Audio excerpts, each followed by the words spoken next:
on the hood, hit the windshield, then when he hit the brakes, flew off the car. But she is dead.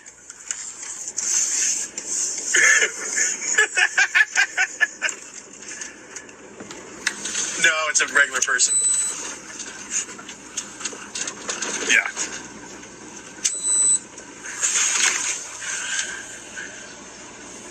Yeah, just write a check. Just yeah, $11,000. She was 26 anyway. She had limited value.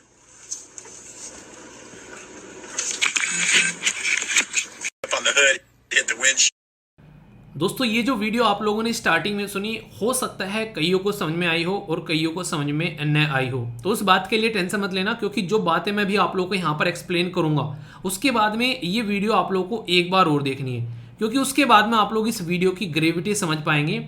ये video इतनी ज़्यादा viral हुई है जिसकी वजह से यहाँ पर हमारे और यूएसए के बीच में जो रिलेशन है उसमें भी कहीं ना कहीं काफ़ी ज़्यादा खटास आती हुई नजर आई कि हमारे देश की एक बेटी की जान चली गई यूएसए के अंदर एक एक्सीडेंट की वजह से, और वो जान भी किसी और की वजह से नहीं गई, एक पुलिस ऑफिसर के एक्सीडेंट की वजह से उसकी जान गई है। और ये इसको उस तरीके से इग्नोर कर दिया जैसे कि वो एग्जिस्ट करती ही नहीं थी, वो एक इंसान थी ही नहीं। आप लोगों ने शायद फील भी किया होगा जो मैं बताने जा रहा हूँ। हमारे देश के अंदर में जो पुलिस वाले हैं ना, उनकी हम लोग अक्सर ज़्यादा इज्जत करते नहीं है, मतलब हम लोग ज़्यादा अच्छे से ट्रीट नहीं करते, कोई ठुल्ला बोलता है, पता नहीं क्या क्या शब्द इस्तेमाल करते हैं। पर कितने भी कैसे भी क्यों ना हमारे देश के पुलिस वाले, आप लोग कुछ भी क्यों ना बोल दो, चाहे रिश्वत लेने वाला चाहे कुछ भी, पर इतने इनसेंसिटिव नहीं है कि यहाँ पर किसी लड़की की जान चली जाए और वो इस तरीके से ठाके मारकर हंस पड़े। मतलब एक लड़की की जान चली गई जो बाहर से आकर यहाँ पर पढ़ रही है, और ये भाई साहब किसी के साथ पर फ़ोन पर बातें कर रहे हैं और ठाके मारकर हंस रहे हैं कि उसकी लिमिटेड वैल्यू थी। वो तो बिल्कुल एक तरीके से ना इंसान को इंसान की तरीके से नहीं ट्रीट कर रहे हैं बेसिकली। आप लोगों को पता है कि साउथ अफ्रीका के अंदर में अपार्थाइड मूवमेंट चलाया गया था रंग भेद की नीति को लेकर। जो यूएसए आज की डेट में ह्यूमन राइट के झंडे लेकर सबसे आगे चलता है, इस देश के अंदर में सबसे ज़्यादा आप लोगों को ये हरकतें देखने को मिलेगी। जो अफ्रीकन या फिर इंडियन या फिर कोई दूसरे ऐसे लोग आकर यहाँ पर रहते हैं तो उनके साथ में कुछ ढंग का बर्ताव होता नहीं है। जो आप लोग देखते हैं इतना इंसेंसिटिव बिहेवियर कैसे दिखा सकता है वो भी एक पुलिस ऑफिसर। ये वो इंसान नहीं जिसने एक्सीडेंट किया, ये दूसरा इंसान है जो उसकी हरकतें एक्सप्लेन कर रहा है किसी को फोन पर, और उसको एक्सप्लेन करते करते हंस रहा है यहाँ पर। ये तो इतना इंसेंसिटिव एक ऑफिसर लेवल पर किस तरीके से कोई इंसान हो सकता है कि एक बच्ची की जान चली गई और उसके बाद में ऐसी हरकतें कर रहा है। ये इशू इतना बढ़ गया कि खुद आंध्र प्रदेश के जो चीफ मिनिस्टर हैं, क्योंकि ये बच्ची जो है आंध्र प्रदेश से आती थी और यूएसए के अंदर में master degree in information system यहाँ पर कर रही थी सिएटल कैंपस में, जो बेसिकली यहाँ पर यूएसए के अंदर में यूनिवर्सिटी है। तो यहाँ से बेसिकली वहाँ पर ये अपना एक पर्टिकुलर एजुकेशन कंप्लीट करने पहुंचे जब यहाँ पर इस हादसे का शिकार हुई। तो खुद यहाँ पर चीफ मिनिस्टर ने हमारे एक्सटर्नल अफेयर मिनिस्टर को लिखा है कि आप इंटरवीन करो इस मैटर के अंदर में, ताकि इस केस को सीरियस तरीके से देखा जा सके, क्योंकि वो तो इस पर्टिकुलर एक्सीडेंट को सीरियस ले ही नहीं रहे। वो तो यही नहीं मान रहे हैं कि किसी इंसान की जान गई है, वाले लिमिटेड वैल्यू थी, हाँ ठीक है जान चली गई, हंस रहा है बेसिकली एक्सीडेंट के नाम पर कि एक्सीडेंट हो गई, उसकी डेथ हो गई। और उस टाइम पर इंसान की मतलब आवाज में भी थोड़ा सा यार इंसान को वो होना चाहिए कि दर्द की, हाँ यार जान चली गई एक बच्चे की बेचारे की, और वो ठाके मारकर हंस रहा है। मतलब किस लेवल की एक तरीके से आप लोग बोल सकते हैं कि ये इंसानियत है जो दुनिया को ह्यूमैनिटी का ये एक तरीके से पाठ पढ़ाते हुए नजर आते हैं कई बार। ये कोटेशन यहाँ पर बड़ी सटीक लगी मुझे, पता नहीं क्यों अपने आप में ये रियलिटी दिखाती है कई बार इस तरीके की चीज़ों की। बोला गया कि हम ऐसे समाज में रह रहे हैं आज की डेट में जहाँ सुंदरता को रंग से, शिक्षा को अंकों से और सम्मान को पैसे से देखा जाता है। और यूएसए के अंदर में तो ये बहुत ही सटीक बैठता है कि वहां पर एक तरीके से पैसा जो है बस उसी की तूती बोलती है, क्योंकि यहाँ पर बच्ची की जान चली गई और वो कह रहा है कि लिमिटेड वैल्यू की बच्ची थी, यानी कि कुछ ज्यादा कमाने ममाने वाली नहीं, बस ऐसा ठीक है, हाँ ठीक है, कोई बड़ी बात नहीं हो गई है। तो एक ये बातें आप लोग देखते हैं। आप लोग सोचिए एक मिनट के लिए, हमारे देश में से किसी बच्ची को अगर हम लोग पढ़ने बाहर भेज रहे हैं तो यहाँ पर एक कितना ज़्यादा एफर्ट डालना पड़ता है एक इंडियन पेरेंट्स को, एक तरीके से उसकी ज़िंदगी भर की कमाई तक चली जाती है कई बार तो बच्चों को इस तरीके की जगह पर एजुकेशन देने में, और यहाँ पर उसको वहाँ पर इस तरीके से ट्रीटमेंट मिल रहा है। तो क्या ये रियलिटी में एक तरीके से बहुत ही घटिया तरीके की प्रवृत्ति नहीं दिख रही है आप लोगों को? तो ये केस जो है देखो आगे कहाँ पर जाता है। पर लेकिन यहाँ पर जिस इंसान ने एक्सीडेंट किया है उसको तो सजा मिलनी चाहिए, उसके साथ में जो इनसेंसिटिव बिहेवियर दिखा रहा है इनको भी साथ में, इनके ऊपर भी साथ में कार्रवाई होनी चाहिए। हालांकि जब इनसे पूछा गया तो यहाँ पर इनके द्वारा रिप्लाई किया गया कि मैं जस्टिस डिपार्टमेंट की मजाक उड़ा रहा था कि वो अब तक उन्होंने कुछ किया क्यों नहीं, मतलब बेवकूफ भी बना रहा है सामने से, और कोई इनको सीरियस ले नहीं रहा है। यहाँ पर एक तरीके से जो यहाँ पर ये सारी चीजें चल रही हैं, ये देखोगे पढ़ के तो पूरा का पूरा यहाँ पर ये लिखा है यहाँ पर आंध्र प्रदेश के चीफ मिनिस्टर ने कि कोई वहां पर सीरियस ले नहीं रहा है इस पर्टिकुलर मैटर को, आप खुद इंटरवीन करो तो यहाँ पर हो सकता है इस चीज को थोड़ा सा सीरियस लिया जाए, वरना एक बच्चे की जान चली गई और उसको कोई कुछ मान ही नहीं रहा है। तो ये पूरा मुद्दा यहाँ पर सामने निकल कर आया। कहावत सुनिए आप लोगों ने, ऊंची दुकान फीके पकवान, वो रियलिटी में देखने को मिलती है यार। मतलब इंसान को इंसान नहीं मान रहा आज की डेट में। आज का आईएनए 15 सितंबर है, इतना इंपॉर्टेंट है, मतलब मैं इसके ऊपर 15-20 स्टार भी लगा दूं ना तो वो भी कम होंगे। इसमें कुछ आर्टिकल तो इतने प्यारे हैं कि आप लोगों के लिए बहुत ही इंपॉर्टेंट है। एक तो बायोफ्यूल सस्टेनेबिलिटी, जितना पढ़ने में लग रहा है ना कि अच्छा बायोफ्यूल के बारे में कुछ बात होगी, इसके अंदर मैं आप लोगों को जो चीजें बताऊंगा ना आप लोगों के होश उड़ जाएंगे, जो चीजें सोच रहे हैं उसके जस्ट अपोजिट में जाएंगे, तो आप लोग समझना है यहाँ पर, ठीक है। इसी के साथ में अपोलो ऑपरेशन, ये अभी 75वीं सालगिरह अपनी सेलिब्रेट कर रहा है, तो ये बहुत इंपॉर्टेंट टॉपिक बन जाता है जब कोई ऐसा निकल कर आता है। किससे रिलेटेड है वैसे अपोलो ऑपरेशन, अगर मैं आप लोगों से बोलूं तो आप लोग बताइए किससे रिलेटेड है, ठीक है, ये आप लोगों को बताना है। और इसी के साथ में कुछ आर्टिकल ऐसे हैं जो कि मजा देने वाले हैं बहुत ज्यादा है। हमारे देश के अंदर में कुछ नया देखने को मिल रहा है। First ever motor grand prix यहाँ पर, ये भारत इसका नाम यहाँ पर दिया गया है, हमारे देश के अंदर में देखने को मिल रही है। सरदार वल्लभ भाई पटेल जी के बारे में जानेंगे। ये ऐसा टॉपिक है जो कि आप लोगों से एग्जाम में अक्सर पूछ ले जाते हैं, खासकर मैच करने के लिए। अरे हाँ, मैंने अभी आप लोगों से डिस्कस किया यूएसए वाला टॉपिक। अब आप लोगों से रिक्वेस्ट है, वीडियो को यहीं पर ही पॉज कर लीजिए और एक बार फिर से जाकर वो स्टार्टिंग वाली वीडियो आप लोग देखिए। अब आप लोग उसकी हरकतें देख पाओगे कि वो किस तरीके से ट्रीटमेंट यहाँ पर दे रहा है, ठीक है। आप लोग चीज़ों को समझ पाओगे। वीडियो को पॉज कर देखोगे फिर से जाके, फिर से आकर यहाँ से देख लेना, कोई बड़ी बात नहीं है। आप लोग समझना कि उस कितना ज़्यादा एक तरीके से वो मतलब बहुत ही इरिटेटिंग लगा मुझे तो सुनने के बाद में, ठीक है। ई कोर्ट का बहुत ही इंपॉर्टेंट टॉपिक है हमारे देश के अंदर में। आप लोगों को ये बताना है कि किस दिन हम लोग सुप्रीम कोर्ट का जो एस्टेब्लिशमेंट डे है वो सेलिब्रेट करते हैं, और अब की बार उसकी थीम क्या थी और किस इंसान को चीफ गेस्ट बनाया गया था यहाँ पर फरवरी के महीने में, ठीक है। ये एक नई बीमारी है, सुनकर आप लोगों का दिमाग खराब होगा। इसको बोलते हैं यहाँ पर इपिजोटिक, ये हेमोरजिक डिसीज। ये क्या है बेसिकली, ये जानवरों में देखने को मिल रही है। गनीमत ये है कि इंसानों में नहीं है, तो क्या है फिर भी। और मैंने ऐसा क्यों बोला गनीमत ये इंसानों में नहीं है, क्योंकि सोच कर देखो, नहीं ये बात मैं टॉपिक के अंदर डिस्कस करूंगा ये इंटरेस्टिंग है जो बोलने जा रहा था, टॉपिक के अंदर डिस्कस करेंगे। ये आज का एक one of the best topic आप लोगों को देखने को मिलेगा। पढ़कर बताओ क्या लगता है, क्या है ये MULE, क्या लग रहा है पढ़ने में, मतलब क्या होगा। मल्टी यूटिलिटी लैग्ड इक्विपमेंट, मतलब किस तरीके का इक्विपमेंट होगा और कहां पर यूज कर सकते हैं। बहुत ही इंटरेस्टिंग टॉपिक है, ठीक है। इसी के साथ में बांदीपुर टाइगर रिजर्व के बारे में जानेंगे। स्किल इंडिया डिजिटल, ये SID प्लेटफॉर्म के बारे में जानेंगे। कर्नाटका फॉरेस्ट डिपार्टमेंट के द्वारा क्या बात बोली गई है ये भी यहां पर समझेंगे, उससे रिलेटेड यहां पर ये टॉपिक है। MCQ होंगे जो आप लोगों से टॉपिक डिस्कस करूंगा उससे रिलेटेड, तो आप लोगों की एक टेस्ट सीरीज भी कवर हो जाएगी। CSET का एक क्वेश्चन भी आप लोगों का होगा, एक नेशनल पार्क के बारे में, एक लोकेशन के बारे में आप लोगों को जानने को मिलेगा। 5 इंपॉर्टेंट वोकेबलरी जो कि आप लोग की अंग्रेजी को, इंग्लिश को इंप्रूव करने का काम करेगी। और आज के SLV कमांडो कौन होंगे इससे पता चलेगा जब आप लोग आंसर दोगे कि किसने अच्छे से पार्टिसिपेट किया है, तो यहां पर इससे ये पता चलेगा, ठीक है। तो देखता हूं कौन शानदार तरीके से आंसर देता है। आगे बढ़ने से पहले इंपॉर्टेंट बात कि कल का दिन कैसा रहा आप लोगों का और आज का दिन कैसे यूटिलाइज आप लोग करने वाले हो, ये आप लोगों को बताना है, ठीक है। क्योंकि बहुत ज़्यादा जरूरी है। अगर ढंग से डिसिप्लिन के वे में आप लोग नहीं चलोगे तो फिर सिस्टमेटिक वे में चीज़ों को अचीव नहीं कर पाओगे, ठीक है। और कई सारे बच्चे जो है मैसेज भी कर रहे थे, अभी एक बच्चे ने तो पूरी स्टोरी लिखकर भेजी है, मैं उसको शेयर कर दूंगा टेलीग्राम पे। आज से UPSC का मेंस स्टार्ट हो रहा है, तो all the best to all of you. एक बच्चे ने बोला कि सर मेंस देने जा रहा हूं पर लेकिन कॉन्फिडेंस नहीं आ रहा है। यार देखो ये ऐसी चीजें होती हैं, आप लोग कितना भी पढ़ लो ना, आप लोग कॉन्फिडेंस नहीं आएगा। बस आप लोगों को कॉन्फिडेंस अपने ऊपर लाने का तरीका ढूंढना पड़ेगा। रीजन क्या है, रीजन ये कि एक ऐसा नहीं कि कोई आप लोग यहाँ पर पर्टिकुलर वहां पर ऐसा कुछ रहता है कि आप लोगों को बस ये एक तरीके से ना कोई फैक्चुअल क्वेश्चन लिखा हुआ है इसका आंसर आप लोगों को देना है। वहां पर सारा खेल आप लोगों की प्रैक्टिस का होगा। जितनी शानदार प्रैक्टिस आप लोगों ने कर रखी होगी उतना ही शानदार आप लोगों को यहाँ पर रिजल्ट आने वाला है। तो इसलिए अपनी प्रैक्टिस पर ट्रस्ट कर आप लोगों को जाना है और फिर देखना आप झंडे गाड़ कर आओगे, इस बात की मैं गारंटी देता हूँ। यार अपने ऊपर बस ट्रस्ट कर लेना, क्योंकि ये जो टाइम है ना, जो आप लोगों के पास में 3-3 घंटे का जो ड्यूरेशन रहेगा, ये कभी नहीं आने वाला है। बस एक बार बैठकर तसल्ली में बस ये सोचना कि इसी दिन के लिए पढ़ रहे थे, तो उसको इंजॉय करने की कोशिश करना और बिल्कुल रिलैक्स जोन में लिखने की कोशिश करना, क्योंकि जितना रिलैक्स रहोगे उतना बेहतरीन आप लोग उसको उकेर पाओगे। ठीक है, तो ये मैं यही बोलूँगा यहाँ पर, ऑल द बेस्ट यार, शानदार तरीके से झंडे गार्ड कराओ। सोचो कि कितनी बेहतरीन और बड़ी रेस्पॉन्सिबिलिटी आप लोग लेने जा रहे हो जैसे ही एग्जाम क्लियर होगा।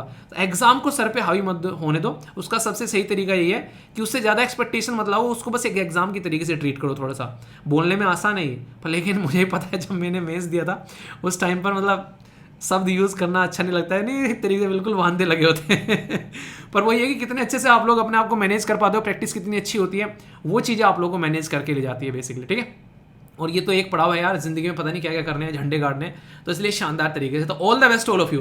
तो हर एक बच्चा जो है वो कमेंट बॉक्स में लिखेगा ऑल द बेस्ट, जो जो भी मेंस देने जा रहे हैं उनके लिए, क्योंकि कई सारे ऐसे फैमिली मेंबर है जो मेंस देने जा रहे हैं। ठीक है, तो फ्लाइंग कलर के साथ में आओ यार, फिर बैठ के बातें करेंगे, अभी तो बस पेपर देख रहा हो। ठीक है, और जो पेपर ये होंगे इनको आप लोग देखिएगा भी, जो जो भी नहीं दे रहे हैं, कि जो पढ़ रहे हो उसके साथ में कोरिलेट हो पा रहा है कि नहीं हो पा रहा है, जिससे कि आप लोग समझ सको कि किस डायरेक्शन में हम लोग जा रहे हैं। ठीक है, और फीडबैक जरूर दे दिया करो, 1 सेकंड लगती है वीडियो को लाइक या डिसलाइक कर आप लोग बता सकते हो कि किस तरीके का आप लोग को ये लेक्चर लगता है। और डिसिप्लिन टेस्ट में इसका 1 नंबर भी आप लोगों का, कम से कम इतना ही डिसिप्लिन दिखा दिया करो दोस्तों, ये टॉपिक स्टार्ट करने से पहले मैं एक छोटी सी कहानी आप लोगों को सुनाऊंगा, जो कि आप लोग इस टॉपिक के साथ में अच्छे से कनेक्ट कर पाएंगे। और वो इतना इंटरेस्टिंग कॉन्सेप्ट है, जब मैंने पहली बार सुना, मतलब मैं एक तरीके से ना सर पकड़ के बैठ गया यार, ये चल क्या रहा है।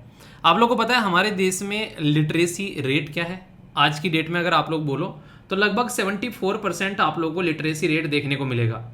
मतलब मुझे ये लगता था, जब तक मुझे इन चीज़ों के बारे में पता नहीं था कि लिटरेसी रेट कैसे निकालते हैं, तो मुझे ये लगता था कि सब जो है पढ़े लिखे होंगे, सबने ग्रेजुएशन कर रखी है, अपना जॉब के लिए ढूंढ रहे होंगे, इसको लिटरेसी रेट कहते होंगे इस तरीके से। जब तक ये तब की बात है, जब तक मैंने प्रिपरेशन स्टार्ट नहीं की थी। उन्हें एक तरीके से मजे में ज़िंदगी चल रही है, तो किसी ने बताया कि यार देश के अंदर लिटरेसी रेट ना 65 से ऊपर चल रहा है, 70 करीब हो रहा है। मैंने कहा वाह यार, इतने सारे पढ़े लिखे लोग हैं मतलब देश के अंदर में।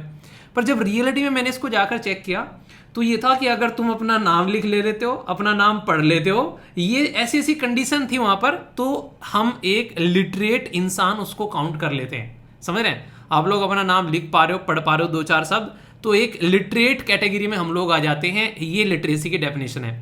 मुझे इतना बड़ा झटका लगा जिसकी कुछ हद नहीं है। सेम झटका मुझे लगा जब हमने डिस्कस किया था, ये तो टॉपिक खैर मैंने कई बार आप लोगों से, कि हमारे देश के अंदर में ये बोला गया कि 100% इलेक्ट्रिफिकेशन हो गया है। मतलब मुझे सुन के इतना अच्छा लगा, मैंने कहा वाह, गांव में भी कई सारे गांव ऐसे हैं जहाँ 100% इलेक्ट्रिफिकेशन हो गया। मैंने कहा हर एक घर में बिजली पहुंचा दी यार, गजब, बहुत बड़ा टास्क है हमारे जैसे देश के लिए। हम लोग बोले जापान ने हर एक घर में बिजली पहुंचा दी, श्रीलंका ने हर एक घर में बिजली पहुंचा दी। उन जितनी हमारी एक सिटी है, कई सारी इतनी बड़ी बड़ी सिटी है हमारे, जितने पूरे देश हैं, ऐसी कंडीशन है। और वो वाले देश जो हैं, वो एक बार को कोई चीज़ इंप्लीमेंट कर दे, कोरोना में उन्होंने सबको दवाइयाँ दे दी। अबे ठीक है, इतना तो हम एक शहर में आ गए हमारे देश के लोग, एक नहीं तो एक स्टेट काउंट कर लो बस, ज़्यादा से ज़्यादा हर एक घर में 140+ करोड़ लोगों को हमने दवाइयाँ पिला दी। ये है बड़ा टास्क। तो उस टाइम पर जब मुझे लगा कि हर एक घर में बिजली पहुंचा दी, मैंने कहा वाह यार कितना शानदार काम करी है सरकार। फिर मैंने इसकी डेफिनेशन पढ़ी पीछे जाके, मैंने कहा ये क्या चल रहा है? मतलब अगर किसी गांव में पंचायत में बिजली पहुंचा दी, उस गांव में अगर हॉस्पिटल है उसमें बिजली पहुंचा दी, टोटल मिलाकर जो पंचायत है, हॉस्पिटल है, या फिर कोई ऐसा पर्टिकुलर एरिया जैसे बैंक वैंक वगैरह हो गया, तो अगर 10% एरिया में आपने बिजली पहुंचा दी, तो उसको 100% इलेक्ट्रिफिकेशन में काउंट कर लेते हैं। समझ रहे हैं इसका मतलब क्या है? इसका मतलब ये है सीधा सीधा, या तो आप लोग टारगेट को अचीव कर लो, नहीं तो उस टारगेट को अचीव करने की डेफिनेशन चेंज कर दो कि हाँ ये इस तरीके से करेंगे तो ये हमारा टारगेट अचीव किया हुआ माना जाएगा। समझ रहे हैं आप लोग? तो इस तरीके से सरकार जो है वो कई बार जो है, और ये ऐसा नहीं कि प्रेजेंट गवर्नमेंट कर रही है, ये रीति चली हुई आ रही है देश के अंदर में। आप लोग क्या लगता है कि ये चेंज होना चाहिए? कि अगर किसी को हम लोग बोल रहे हैं कि ये इंसान जो है वो लिटरेट पर्सन है, तो एटलीस्ट और कुछ नहीं तो यार कम से कम ये तो बोल दो कि 12th किए हुए इंसान को लिटरेट पर्सन मान लो, कम से कम इतना तो कर दो।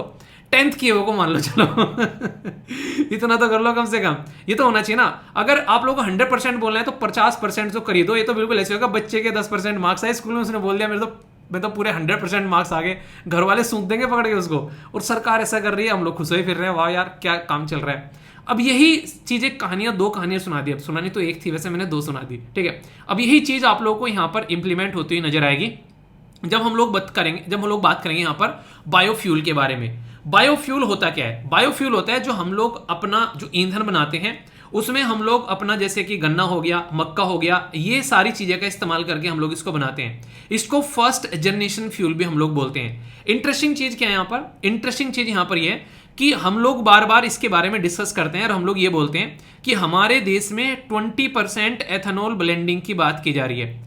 और एथेनॉल ब्लेंडिंग की बात की जा रही है, इसका मतलब ये है अगर बाहर से हम लोग 100 लीटर अगर डीजल या पेट्रोल खरीद कर लेकर आ रहे हैं, पेट्रोल की बात करो, बेसिकली पेट्रोल में ब्लेंडिंग हो रही है तो मिलाया जा रहा है, तो यहां पर हम लोग को अब 80 लीटर ही खरीद कर लाने की जरूरत है।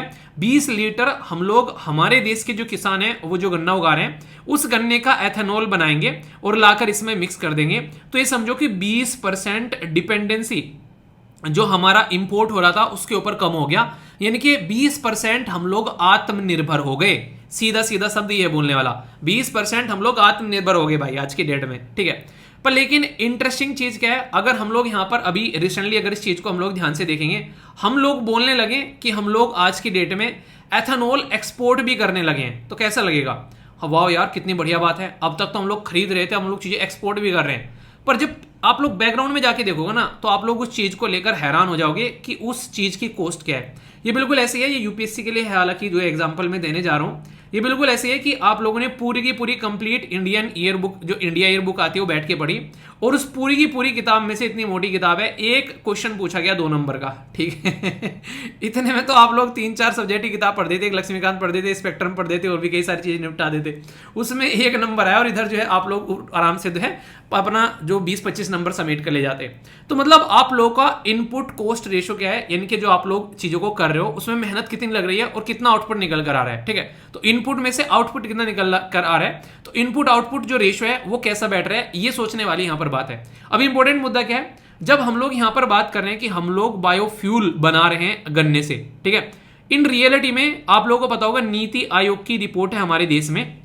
नीति आयोग अपने आप बोलता है कि हमारे देश में 50% राज्य ऐसे हैं जो आने वाले टाइम में जल्दी ही यहां पर सूखा पड़ेगा, और ये राज्य ऐसे हैं इन राज्य को हाथ में कटोरा लेकर घूमना पड़ेगा पानी मांगते हुए, रोटी या पैसा नहीं, पानी मांगते हुए, यानी कि पीने लायक पानी की सिचुएशन नहीं है अगर हम लोगों ने कुछ ढंग का चेंज नहीं किया। आप लोग खुद देख लो, बड़ी बड़ी सिटी हो गई हमारी, दिल्ली हो गई, बेंगलुरु हो गई, चेन्नई हो गई, इनमें बाकायदा न्यूज आती है गर्मियों में कि क्या क्या प्रॉब्लम देखने को मिल रही है, कितनी दुर्दशा हो गई यहाँ पर, ये सिचुएशन है। और जो पानी आता है तो उस पानी की क्वालिटी ऐसी रहती है, कई बार नाली जैसी बदबू आती है उस पानी के अंदर में।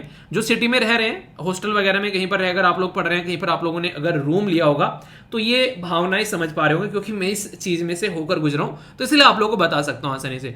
तो कहने का मतलब यहां पर यह कि जो पानी हम लोग आज की डेट में गन्ना बेसिकली उगाने के लिए इस्तेमाल कर रहे हैं और उससे हम लोग एथेनॉल बना रहे हैं, और उस टाइम पर हम लोग जितने लंबे समय तक उस गन्ने की खेती को हम लोग खेतों में खड़ा कर रहे हैं और उसको फिर यहां पर एथेनॉल बना रहे हैं, तो उसका जो कॉस्ट आ रहा है वो हमारा बाहर से जो हम लोग खरीद कर लेकर आ रहे हैं डायरेक्टली डीजल और पेट्रोल, मतलब क्रूड ऑयल, उससे कहीं ज्यादा कॉस्टली ये चीज पड़ जा रही है। ये आप लोग यहां पर बोल सकते हो, यानी कि इनडायरेक्ट वे में बोलो तो हम लोग ये बोल रहे हैं कि 20% हम लोग इंडिपेंडेंट हो गए। पर ये सोचो कि हम लोग इतना ह्यूज पानी का इस्तेमाल कर कर हम लोग क्या बना रहे हैं, हम लोग एथेनॉल बना रहे हैं इतने ह्यूज पानी का इस्तेमाल कर कर। तो ये क्या हो गया, ये तो सीधा सीधा ये हो गया कि हम लोग एक तरीके से पानी से क्या बनाने लगे, एथेनॉल बनाने लगे, और उस एथेनॉल की हम लोग पेट्रोल में ब्लेंडिंग करने लगे। तो ये कितना सस्टेनेबल है ये बात की जा रही है। सरकार से पूछा गया कि भाई साहब ऐसा क्यों कर रहे हो, सरकार कह रहा है कि फर्स्ट जनरेशन फ्यूल है ये, और इस पर्टिकुलर फ्यूल के अंदर में हम लोग इसलिए कर रहे हैं क्योंकि हमारे यहां पर शुगर कैन और जो कॉर्न या फिर जो स्टार्च, ये जिनसे हम लोग एथेनॉल बनाते हैं, इनकी क्वांटिटी बहुत ज्यादा है, यानी कि जितनी हमारी खपत है उससे ज्यादा हम लोग इनको उगा रहे हैं। तो राइटर यहां पर इस तरीके से चीजों को समझाने की कोशिश कर रहे हैं कि जब यार तुम इतनी क्वांटिटी यहां पर ज्यादा उगा रहे हो तो तुम उन एरिया में कुछ और उगाना स्टार्ट क्यों नहीं कर देते यहां पर, ताकि इनकी क्वांटिटी ज्यादा ना हो। क्योंकि जिस तरीके से यहां पर नॉर्मली देखा जाए तो किसानों के फायदे की चीजें, किसानों का सामान इस्तेमाल कर कर उससे एथेनॉल बनाया जा रहा है, पर इन रियलिटी में जब ओवरऑल आप लोग इसका जब रिजल्ट निकालोगे तो वो इतना खतरनाक आएगा कि आने वाले टाइम पे आप लोग इसको बोल ही नहीं सकते कि किसी भी तरीके से सस्टेनेबल है, या फिर ये आने वाले टाइम पर आप लोग इसको कंटिन्यू रख सकते हैं। मतलब कहने का यहां पर ये हो गया कि ये जो है जो तरीका इख्तियार किया जा रहा है यहाँ पर फिलहाल के टाइम पर, जिस रास्ते पर हम लोग चल रहे हैं वो आने वाले टाइम में हमारे ही पैर काटेगा। और ये सेम कंडीशन अभी रिसेंटली हम लोगों ने चावल की खेती के बारे में बात की थी, जब हमारे देश में से हम लोगों ने देखा दुनिया भर का चावल हम लोग एक्सपोर्ट कर रहे हैं, और समझ में आ रहा है? आज की डेट में आप लोगों को इंटरेस्टिंग चीज बताऊं, ये शायद आप लोगों को थोड़ा सा और अच्छे से इस टॉपिक के साथ में कनेक्ट कर पाएगी, और आप लोग ये जो अपने आप को डेवलप्ड नेशन बोलते हैं ना, इनकी चालबाजी समझ पाओगे। तो आप लोग सर्च करना दुनिया में आज की डेट में अगर रिजर्व की बात करें, मतलब ऑयल रिजर्व, तो आप लोगों को बहुत ही लार्ज स्केल क्वांटिटी पे यूएसए के अंदर में आप लोगों को देखने को मिलेगा। पर लेकिन ये वो इंसान है जो कि अपना ऑयल खर्च नहीं करता है। ये आज की डेट में भी दुनिया भर के देशों से अपने यहां पर ये जो है ऑयल इंपोर्ट करता हुआ आप लोगों को नजर आएगा। मतलब अपने यहां पर जो रिजर्व है उसको सिंगवा कर रखो, उसको जब यूज करेंगे जब दुनिया का खत्म हो जाएगा। तो ये होता है शानपत्ती दिखाना। हम लोग क्या कर रहे हैं, हम लोग सेम काम कर रहे हैं उल्टा तरीके से। हम लोग अपने चावल बेच रहे हैं बाहर ले जाकर, और सर्च करना आप लोग हैरान हो जाओगे। 1 किलो चावल को उगाने के लिए लगभग 5000, 3 से 5 बोलते हैं, हालांकि कई कई चावल की वैरायटी होती है, नॉर्मली 5000 जैसे आप लोग लगा रहे हो, 5000 लीटर पानी का इस्तेमाल होता है। 5000 लीटर पानी का आप इसको देखो, अगर एक पानी की लीटर की बोतल जो है आप लोग 10 रुपए की लेकर आते हो, ठीक है, तो 5000 लीटर जो पानी है उसकी आप लोग लगा लो अब कितनी कीमत बैठ जाएगी। 50,000 रुपए बैठ गई सीधा सीधा, अगर ज्यादा दिमाग न लगा जाए। 5000 लीटर, 1 लीटर की बोतल 10 रुपए की है, 10 की तो हालांकि मिलती भी नहीं है, ठीक है, फिर भी मैंने 10 की लगा दी।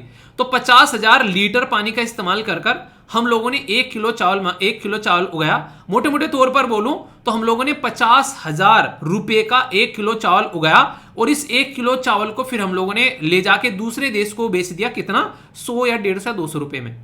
ये अमीर देश जो है हमसे चावल खरीद रहे हैं, समझ रहे हैं, वो अपना पानी इस्तेमाल नहीं कर रहे हैं। उनको ये समझ में आ रहा है कि जब हम लोग बैठे हैं यहाँ पर उनके लिए अपना पानी वेस्ट करने के लिए, तो हम लोग अपना पानी क्यों वेस्ट करें। सेम काम ये अपने डीजल, पेट्रोल, क्रूड ऑयल में कर रहे हैं। तो ये सांडपत्ती दिखा रहे हैं अपना, और हम लोग क्या कर रहे हैं, हम लोग इस पे खुश हो रहे हैं कि हम लोगों ने एक्सपोर्ट कर दिया बहुत लार्ज स्केल पर अपना राइस। तो ये एक नया एंगल है चीजों को देखने का।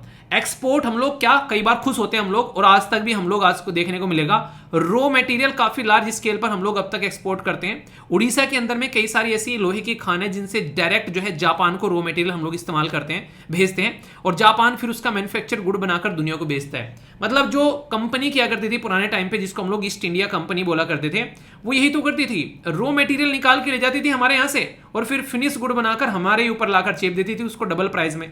सेम काम अफ्रीकन देशों के साथ में दुनिया कर रहा है। चाइना क्या कर रहा है, दुनिया भर के जो देश हैं वो क्या कर रहे हैं, अफ्रीका में जाकर यहां से रॉ मटेरियल निकाल रहे हैं, और फिर उसी का प्रोडक्ट बना के, फिनिश प्रोडक्ट बना के फिर यहां पर लाकर मार्केट की तरीके से यूटिलाइज कर रहे हैं। क्यों? क्योंकि इनके पास में टेक्नोलॉजी नहीं है उसको इस्तेमाल करने के लिए। तो ये जो पाथ है हमारा इस चीजों को इस तरीके से लेकर चलने का, ये पाथ हम लोग को चेंज करना पड़ेगा। खतरनाक लेवल का पाथ है ये। हम लोग अपने ही पैरों पर कुल्हाड़ी मार रहे हैं, अपना पानी बेच रहे हैं, हम लोग इस तरीके से बोल सकते हैं। और वो भी जमीन तो मैंने काउंट ही नहीं करी, इतने लंबे समय तक ये खेती जो है हम करते हैं, मतलब गन्ने की खेती जो है यहाँ पर हो रही है, साल भर वो खेतों में खड़ा हुआ है, उसके बाद में तब जाकर वो, उसमें मजदूर की मेहनत भी है, वो सारी चीजें, उसमें दवाइयाँ छिड़कते हैं दुनिया भर की, वो सारा पैसा जो खर्च होता है वो तो काउंट ही नहीं कर रहे हैं हम लोग यहाँ पर। ये तो मैंने आप लोगों को पानी का बेसिकली यहाँ पर खर्चा बताया। तो इससे जब अंदाजा लगाओगे एक ह्यूज कॉस्ट आप लोगों को यहाँ पर नजर आएगी।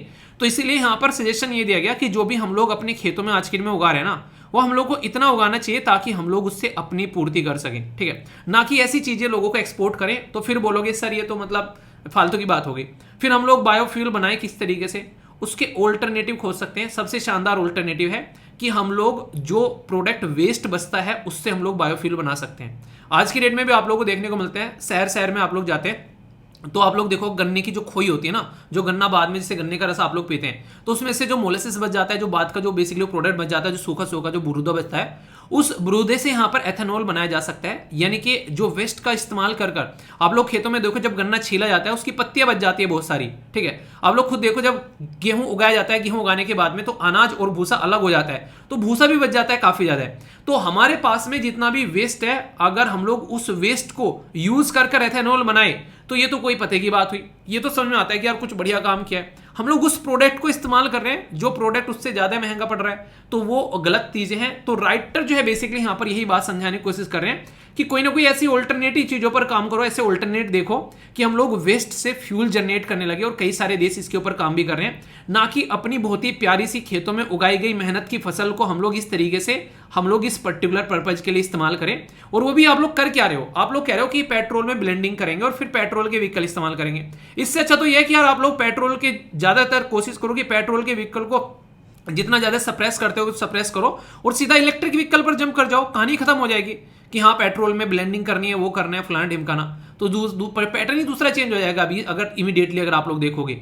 तो ये इस तरीके से समझाने की कोशिश की गई है। तो कहने का मतलब यहां पर ये कि एक सिक्के का एक पहलू हम लोग देखते थे कि हाँ किसानों को बहुत फायदा होगा, और हम लोग एथेनॉल इस्तेमाल करेंगे तो हमारे किसानों की इनकम जो है वो डबल हो जाएगी। हालांकि इनकम डबल करने की बात 2022 में बोली गई थी, तो 2022 जो है वो कब का जा चुका है, अब तक इनकम डबल होने की बात ही नहीं की जा रही है। अब जब स्टार्टिंग में चिल्लाया जाता है कि 2022 तक किसानों की इनकम डबल कर देंगे, तो ये तरीके खोजे जा रहे थे किसानों की इनकम डबल करने के। तो कोई ऑल्टरनेटिव अच्छा तरीका खोजा जा सकता है। तो वेस्ट जनरेट करके जो भी हमारे देश में इतना वेस्ट जनरेट होता है आज के दिन में, देखो आप लोग खुद देख लो, घरों में इतनी सारी सब्जियां बनती हैं, उन सब्जियों का जो वेस्ट जनरेट होता है कई बार तो उसको डस्टबिन में डाल देते हैं। गांव में तो खैर अच्छा रहता है कि हम लोग उसको जानवरों को डाल देते हैं, पर लेकिन सिटीज में तो जानवर है नहीं, सीधा सीधा वो कहां पर जाता है। उस डस्टबिन को सेग्रीगेट करके अगर हम लोग सिस्टमेटिक वे में उसका इस्तेमाल करना स्टार्ट करें तो कैसा होगा। तो ये सारी चीजें समझाने की बात की जा रही है। तो ये काफी ज्यादा इफेक्टिव रहेगा। एक तो इकोनॉमिकली अगर बात करेंगे कॉस्ट इफेक्टिव रहेगा, एनर्जी सिक्योरिटी हमारी देखने को मिलेगी, सेल्फ सफिशिएंट बनेंगे, और फाइनेंसिंग वेस्ट से जनरेट कर रहे हैं, समझ रहे हैं आप लोग यहां पर,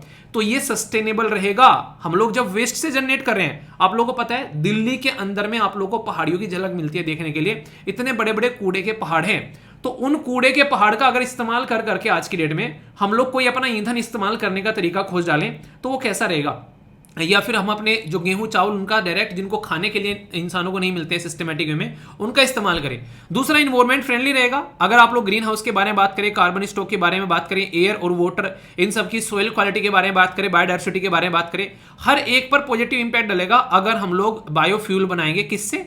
वेस्ट से बायोफ्यूल जनरेट करेंगे। ठीक है, इसी के साथ में सोसाइटी के अंदर बात करें तो जब ये काम करना पड़ेगा, आप लोग खुद सोचो, आप लोग बोलते हो घर पे आया है कूड़े वाला, कूड़े वाला थोड़ी ना वो तो आप लोग का कचरा लेने आया है, कूड़े वाले तो हमें भाई साहब, हमने जनरेट किया उसको। तो आप लोग बोलो वहां पर उसको एम्प्लॉयमेंट मिलेगा यहाँ पर। ठीक है, लैंड यूज चेंज होता हुआ नजर आएगा यहाँ पर। जो लोग मान लीजिए आप लोगों ने अगर आज के लिए बोला कि गन्ने से एथेनॉल बनाएंगे और गन्ने का फ्यूल आप लोगों ने प्राइस बहुत ज्यादा बढ़ा दिया, तो हर एक इंसान जो है वो जहां पर गन्ना नहीं भी उगता है वहां पर गन्ना उगाना इस्तेमाल कर देगा। यही तो प्रॉब्लम देखने को मिली हमारे देश के अंदर में। पंजाब और हरियाणा जैसे अगर राज्य में आप लोग जाओगे, जब हमारे देश में ग्रीन रिवॉल्यूशन आया तो उस टाइम पर इन्होंने दब कर गेहूं और जो चावल की खेती करना स्टार्ट कर दी।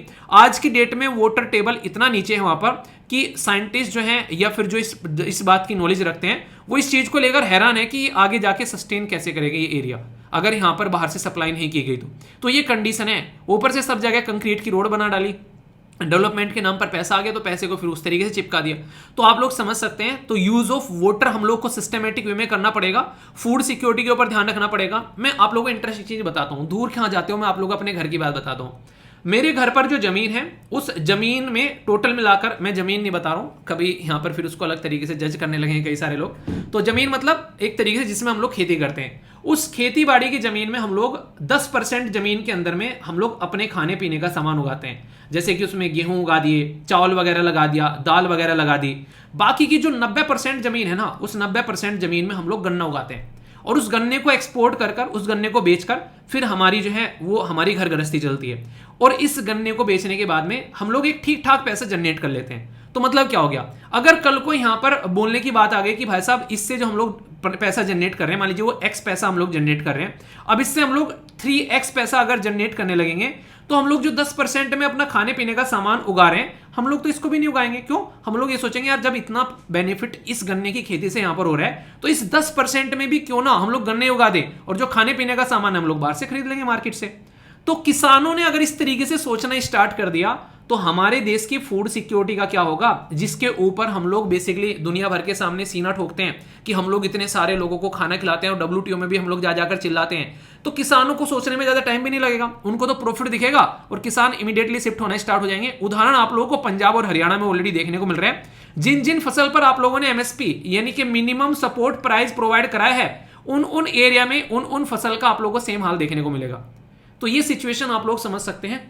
तो ये जो आर्टिकल लगा मुझे पर्सनली काफी शानदार लगा, एक नया एंगल दे रहा है आप लोगों को सोचने का, एक नया तरीका बता रहा है, ताकि अगर आप लोग आंसर अब दोगे जाकर तो आप लोगों के पास में एक बैलेंस्ड अप्रोच रहेगी कि अच्छा इसको ऐसे भी सोचा जा सकता है। तो ये था सोचने का नया तरीका, डिफरेंट तरीके से सोचते हैं। इसीलिए आप लोगों को बोला जाता है कि आप लोग कोशिश किया करो कि एटलीस्ट जो है कोई एक भी दिन में एक एटलीस्ट कोई एडिटोरियल आप लोग पढ़ लिया करो, क्योंकि आप लोग के एक सोचने का नजरिया जनरेट होगा। सबसे बड़ी बात क्या होगी, जब CSET जैसे पेपर में जाकर आप लोग बैठोगे और आप लोगों को कॉम्प्रीहेंशन अटेम्प्ट करना पड़ेगा, रीडिंग कॉम्प्रीहेंशन। ये तो सीसेट में थोड़ी ना आता अकेले, आप लोग बैंकिंग की तैयारी कर रहे हो वहां भी आता है, कोई भी एग्जाम देने जा रहे हो आप लोग, बेसिकली जो भी बेसिकली रिटन वाला एग्जाम होता है वहां पर कॉम्प्रीहेंशन के क्वेश्चन आप लोगों से पूछे जाते हैं।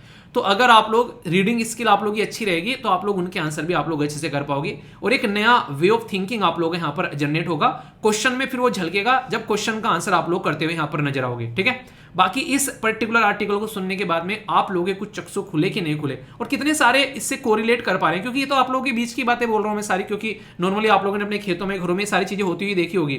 तो यहां पर ये सही है कि हम लोग वेस्ट से जनरेट करें या फिर जो चल रहा है वही करें, जिस तरीके से पैटर्न चला हुआ है। और फिर किसानों का पैटर्न अगर चेंज होगा तो फिर उसके बारे में सोचना पड़ेगा कि किस तरीके से इसको लेकर चलना है। तो बिल्कुल ऐसे है कि हम लोग पहले शॉर्ट टर्म सोल्यूशन के लिए सोच रहे हैं कि अभी बस एक्सपोर्ट बढ़ा दो, एथेनॉल ब्लेंडिंग कर दो, शॉर्ट टर्म के लिए फायदा कर लो। पर लॉन्ग टर्म पे क्या होगा, लॉन्ग टर्म पे फिर हालत खराब होनी है। उस लॉन्ग टर्म के बारे में सोचना है।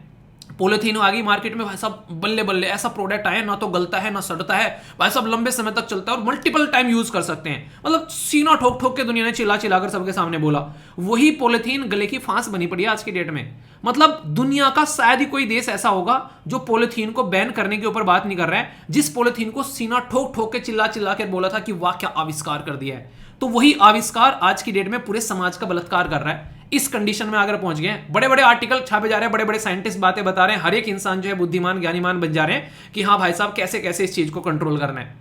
तो ये सारी चीजें जब ढंग से देखोगे ना एक सही लेंस से, तो क्लैरिटी नजर आएगी कि चींटी की कतार जाकर किधर रही है। तो शॉर्ट टर्म के लिए कभी मत सोचो। इवन जिंदगी में भी जब आप लोग कोई काम करते हो ना, तो शॉर्ट टर्म सॉल्यूशन के पीछे मत भागो, लॉन्ग टर्म चीजों के बारे में सोचो। इमीडिएटली जिस जो चीज आप लोगों को फायदा पहुंचाएगी ना, वो हमेशा लॉन्ग टर्म पर आप लोगों को कहीं ना कहीं नुकसान पहुंचाती नजर आएगी। तो इसलिए कहते हैं शॉर्टकट के पीछे मत भागो।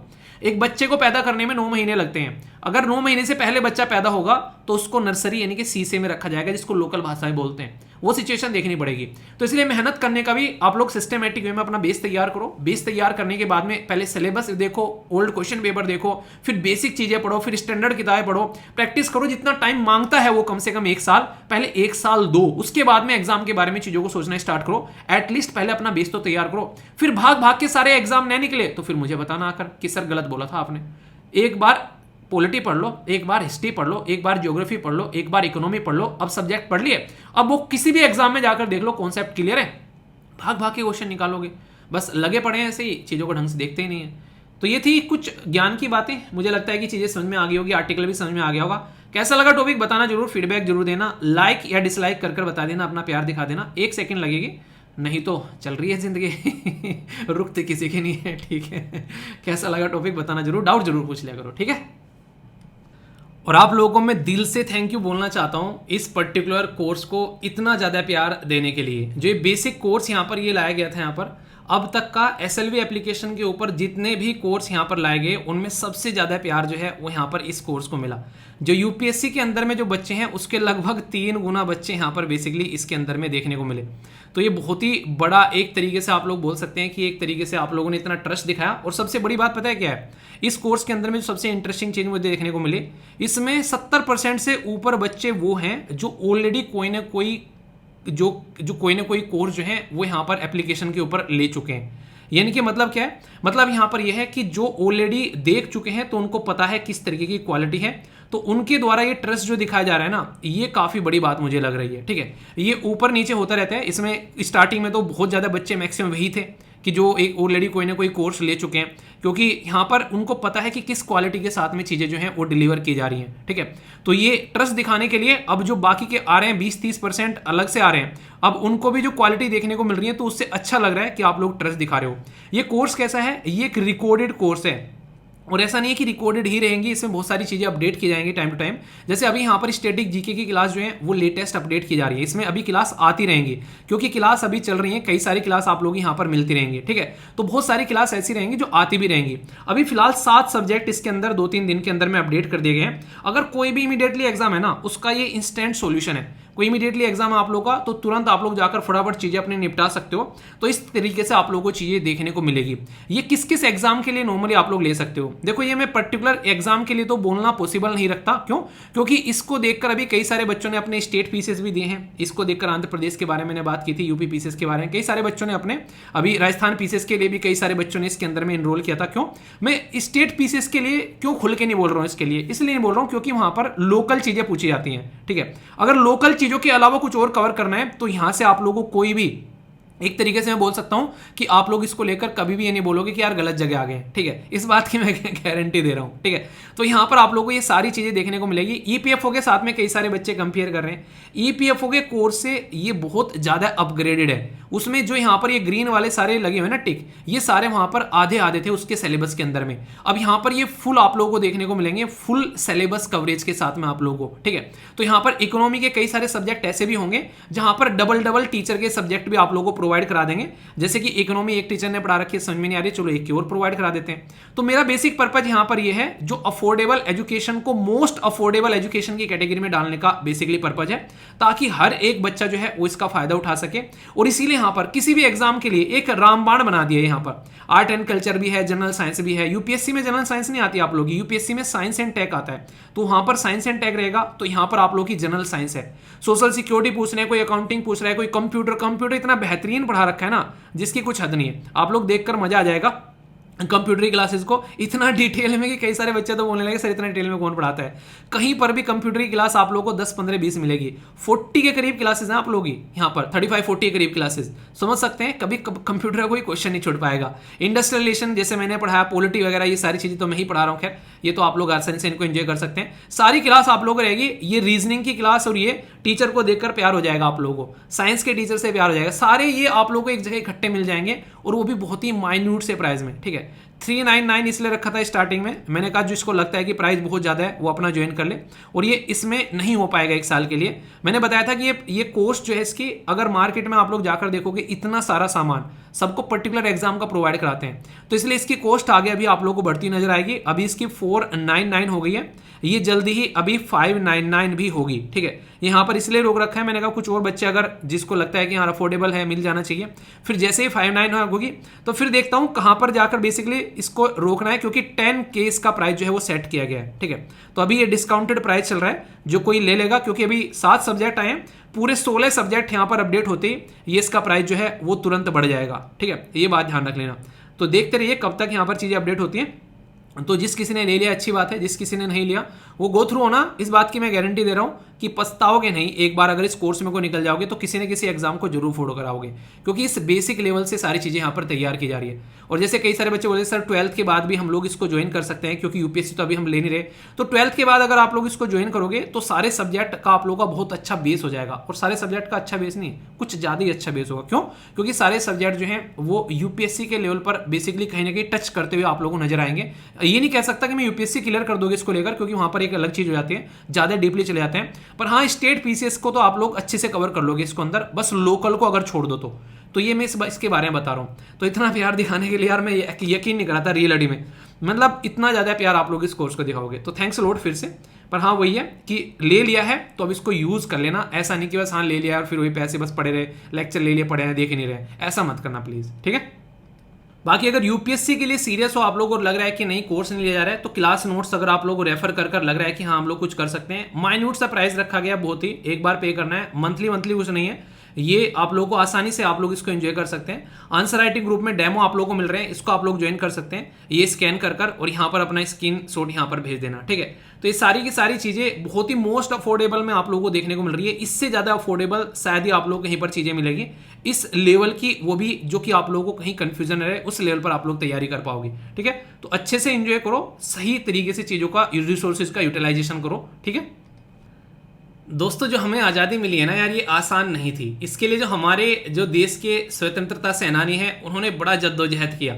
जद्दोजहद देश को आज़ाद कराने में तो किया ही किया, फिर उतना ही मशक्क़त जो है वो देश को यूनाइट करने में किया।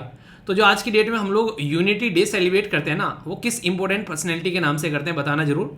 हमारे देश को यूनाइट करना आसान नहीं था, क्योंकि जब आप लोग सोचो, जब राजा जो है वो कमज़ोर हुआ है, तब छोटे छोटे राजा रजवाड़ों ने अपना अपना राज्य जो है वो स्टैब्लिश कर लिया है। हिस्ट्री उठाकर देखोगे ये फिनोमिनन आप लोगों को बड़ा ही कॉमन देखने को मिलेगा।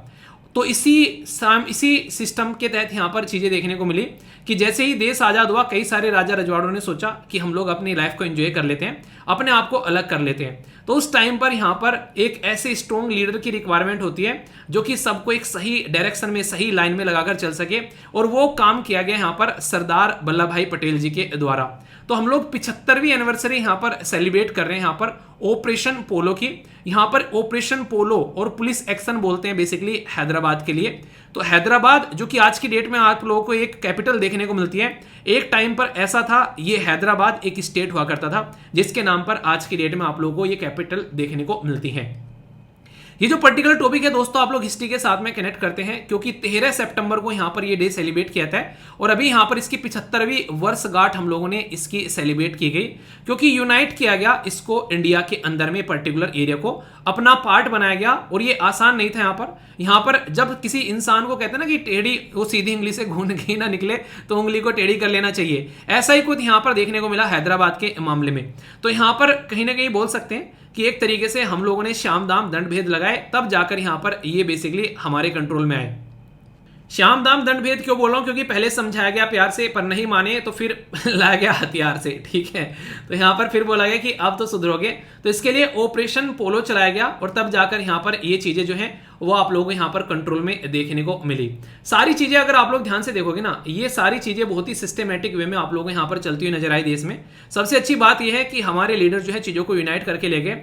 बस पाकिस्तान वाला और जम्मू कश्मीर वाला ये पंगा न फंसे, तो चीजों को बहुत ही सिस्टमेटिक वे में हम लोग स्टैब्लिश करने में सक्सेस हो गए। ऑपरेशन पोलो जो था यहाँ पर ये कोड नेम दिया गया police action, basically princely state जो हैदराबाद ये यहाँ पर इसके लिए चलाया गया क्योंकि उसको आजाद कराकर अपने बेसिकली अंदर मिला था। सोचो आज की डेट में पाकिस्तान इधर है, किस साइड में है? यहाँ पर वेस्ट साइड में, और यहाँ पर ये ईस्ट पाकिस्तान है जिसको आज के डेट में आप लोग बांग्लादेश बोलते हो। और ऐसा ही एक एरिया हमारे देश के बीचों बीच में हो जाता तो किस तरीके से कंडीशन जो है वो खराब होती है आप लोग खुद समझो, ठीक है। मतलब ऐसा ही जूनागढ़ वाला एरिया आप लोगों को देखने को मिल रहा था यहाँ पर। मतलब एक तरीके से आप लोगों को लग रहा था कि अगर ये किसी तरीके से क्रिएट हो जाते, हम यहाँ पर पाकिस्तान को नहीं झेल पा रहे हैं यार आज की डेट में। इसने हमारे पेट में दर्द कर रखा है, हमारे सर में दर्द कर रखा है। और यहाँ पर सोचो हैदराबाद बिल्कुल देश के बीचों बीच में और जूनागढ़ यहाँ पर इस तरीके से, मतलब चारों तरफ से हम तो बस इसी के साथ में लड़ते रहते हैं। हम लोग जो आज के डेट में डेवलप देश के बारे में बातें करते हैं, हम लोग इतने अच्छे अच्छे काम आज के डेट में हमारे देश के हो रहे हैं, हम लोग दुनिया में अपना परचम लहरा रहे हैं। अगर ये सारी इंटरनल चीजें हम लोग इसी में जूझते रहते बाउंड्री को लेकर, तो शायद कभी हम लोग इस लेवल पर नहीं पहुंच पाते। मैंने कहते कि अपने आप में ही लड़ लड़ कर मर जाते। तो यहाँ पर ये 1948 में हैदराबाद जो है बेसिकली उसको ज्वाइन कराने की बात की गई क्योंकि ये था, आप लोगों को पता होगा अंग्रेजों ने ऑप्शन दिया था कि या तो आप लोग इंडिया में जुड़ जाओ या पाकिस्तान में जुड़ जाओ या इंडिपेंडेंट हो जाओ। तो हैदराबाद ने बोला ना तो पाकिस्तान में जुड़ेंगे ना जाएंगे इंडिया के साथ में। तो जो निजाम थे यहाँ पर, निजाम मीर सर जो ओसम अली थे यहाँ पर, बेसिकली ओस्मान है, बेसिकली ओस्मान अली जो थे यहाँ पर, ये आप लोगों को देखने को मिले। ये एक मुस्लिम लीडर थे यहाँ पर लेकिन इनकी जो किस्मत खराब इसलिए थी क्योंकि ज्यादातर हिंदू पॉपुलेशन थी यहाँ पर ये, यानी कि बिल्कुल जम्मू कश्मीर का उल्टा। जम्मू कश्मीर में आप लोगों को देखने को मिलेगा हिंदू लीडर थे, बताइए नाम क्या है, और इसी के साथ में मुस्लिम पॉपुलेशन थी यहाँ पर। उसका जस्ट उल्टा था हैदराबाद में, अगर आप लोग देखोगे यहाँ पर, ठीक है। तो इस तरीके से यहाँ पर ये आप लोग समझ सकते हो कि पॉपुलेशन भी यहाँ पर जिस तरीके से वो चाह रहे थे चीजों को चलाना, एक आजाद भारत में जुड़ना चाह रही थी, पर लेकिन वो चाह रहे थे कि अपने हिसाब से उसको एक प्रिंसली स्टेट बनाकर रखा जाए। और जिसको लगता है कि तेलंगाना आज ही पहली बार सुनने को मिल रहे हैं, यहाँ पर काफी पुराना है, तो तेलंगाना और इसी के साथ में यहाँ पर कई सारे एरिया थे, जैसे कि यहाँ पर राजा करास, ये पर्टिकुलर एरिया थे जहां पर कई सारी घटनाएं घटी। तो फिर यहाँ पर मिलिट्री ऑपरेशन चलाना पड़ा इस पर्टिकुलर एरिया को कंट्रोल में लेने के लिए। ये पूरा का पूरा ऑपरेशन जो था बड़ा ही सिस्टमेटिक वे में यहाँ पर चलाया गया। अगर इसके बारे में बात करें तो ये स्टार्ट हुआ था 13 सितंबर 1948 में, और यहाँ पर सितंबर 17 सरदार पटेल जो साहब जो हैं उनके द्वारा यहाँ पर ये पूरा ऑपरेशन, उस टाइम पर ये होम मिनिस्टर थे, ये सौंपा गया। पुलिस एक्शन बोला गया, पर लेकिन आर्मी यहाँ पर डील कर रही थी इसके साथ में, आर्म फोर्स, ठीक है, ताकि यहाँ पर इस पर्टिकुलर एरिया को अपने कंट्रोल में लिया जा सके। तो ये देश के बिल्कुल बीचों बीच में था, तो ऐसी चीजों को छोड़ना यहाँ पर सही भी नहीं था, वरना सर की दर्द बन जाता, उन्हें नासूर बन जाता है यहाँ पर। इसलिए यहाँ पर ये काम चलाया गया और इंडियन आर्मी के द्वारा जब यहाँ पर एक्सेप्ट किया गया कि हाँ जो निजाम साहब जो हैं वो अपना यहाँ पर सरेंडर कर चुके हैं, तो तब जाकर यहाँ पर चीजों को एक्सेप्ट किया गया। तो बहुत ही इंपॉर्टेंट ये ऑपरेशन चलाया गया क्योंकि इसके रिलेशन जो है पाकिस्तान की गोद में बैठने के ज्यादा थे, जिसकी वजह से यहाँ पर ये दिक्कतें देखने को मिल रही थी और देश के अंदर में एक पाकिस्तान क्रिएट करने का हमारा कोई भी इरादा नहीं था। और कई बार क्वेश्चन ही पूछा जाता है ऑपरेशन पोलो के बारे में कि किसके लिए था यहाँ पर ये, ठीक है। आप लोग देखते हैं कारगिल वॉर ऑपरेशन था, या operation to recapture Siachen glacier, operation to liberate the Bangladesh, operation to annex the Hyderabad. तो सही आंसर क्या है ऑपरेशन पोलो के लिए, आप लोग खुद बताइए, मुझे आंसर नहीं बताना है। ये सारी की सारी जो कहीं ना कहीं आप लोग बोल सकते हैं ये काम ये किए गए यहाँ पर, इसकी पूरी की पूरी जो रेस्पॉन्सिबिलिटी है, जो पूरा का पूरा ये काम जो है जिसको अंजाम दिया गया, वो था सरदार वल्लभ भाई पटेल जी, जिनको आयरन मैन ऑफ इंडिया या फिर बिस्मार्क ऑफ इंडिया बोलते हैं। क्योंकि मुझे नहीं लगता कि अगर ये नहीं होते तो देश जो है वो इस तरीके से हमारा यूनाइट हो पाता, ये आप लोग बोल सकते हैं। तो सरदार वल्लभ भाई पटेल जी 31 अक्टूबर को इनका जन्म हुआ था, ये 1875 में, और 15 दिसंबर 1950 में इनके द्वारा आखिरी सांस ली गई। मैं कभी कभी मुझे ना इन चीज़ों को देख के दर्द होता है, जैसे महात्मा गांधी जी हो गए, सरदार वल्लभ भाई पटेल जी हो गए, ये लीडर जो थे, जैसे ही देश आज़ाद हुआ ये सारे के सारे मैक्सिमम आप लोगों को देखने को मिलेगा ये निकल गए। सोचो ये और अगर रहते 15-20 साल अगर और जीते तो मुझे लगता है कि देश का स्ट्रक्चर ही कुछ और होता। सोचो जैसे मान लीजिए चलो जवाहरलाल नेहरू जी जो थे वो वहाँ पर उस टाइम पर वो बन गए, जवाहरलाल नेहरू जी एक तरीके से मतलब प्राइम मिनिस्टर बन गए। उसके बाद में 8-10 साल में मान लीजिए वो निकल गए, उसके बाद में ये प्राइम मिनिस्टर बन जाते हैं ठीक है, या फिर एक टर्म के लिए वो बन गए थे, दूसरी टर्म के लिए ये बन जाते, तो कैसा देश का आकृति होती आप लोग खुद सोचिए, ठीक है। इनके द्वारा काफी लार्ज स्केल पर काम किया गया, खेड़ा सत्याग्रह, बारदोली रिवोल्ट, इसी के साथ में ब्रिटिश क्राउन के खिलाफ कई बार काम किए इन्होंने अच्छे अच्छे लेवल पर। ये अगर बात करें तो इंडियन नेशनल कांग्रेस के ये प्रेसिडेंट भी बने 1931 में, पर उससे पहले 1922, 1924 और 1927 में ये अहमदाबाद म्युनिसिपल कॉर्पोरेशन के प्रेसिडेंट भी इलेक्ट किए गए। इंडिपेंडेंट इंडिया में फर्स्ट डिप्टी प्राइम मिनिस्टर और होम मिनिस्टर का खिताब इन्हीं को जाता है, और आर्किटेक्ट ऑफ यूनाइटेड इंडिया यानी कि बिस्मार्क ऑफ इंडिया इन्हीं को बोलते हैं। और ये मुझे काफी मतलब बोलने में काफी बुरा लग रहा है कि एक ऐसे इंसान जिन्होंने पूरे देश को यूनाइट कर दिया, उनको इतने बाद में मतलब 1991 में जाकर इनको भारत रत्न जो है कंफर्म किया गया सो देख रहे हो पॉलिटिक्स कहाँ खेली जाती है। मतलब ऐसे इंसान को तो तभी भारत रत्न मिल जाना चाहिए था, जैसा ही काम करके गए थे, मतलब 5-7 साल के अंदर अंदर 1960 से पहले ही मिल जाना चाहिए था, ठीक है। पर लेकिन यहाँ पर जाकर आप लोग देखो, चलिए ठीक है जो भी है, पर लेकिन हाँ भारत रत्न डिजर्व करने वाले ये इंसान है हर तरीके से। अगर आप लोग बोले ये कुछ पिक्चर भी है उस टाइम की, अगर आप लोग देखो, ये देश के प्राइम मिनिस्टर यहाँ पर जो कि रिसीव कर रहे हैं यहाँ पर मीर कासिम साहब को यहाँ पर, क्योंकि इंडिया के अंदर में बुलाया गया यहाँ पर कि आओ भैया मिलकर बातें करते हैं, तो सारी चीज़ें यहाँ पर देखने को मिली। ये सरदार पटेल जी हैं, ठीक है। तो यहाँ पर देखो किस किस तरीके से साम दाम दंड भेद लगाकर सिस्टम को जो है इकट्ठा करके चला गया। तो जो आज़ादी है ना यार, उसकी रेस्पेक्ट हम लोगों को करनी चाहिए।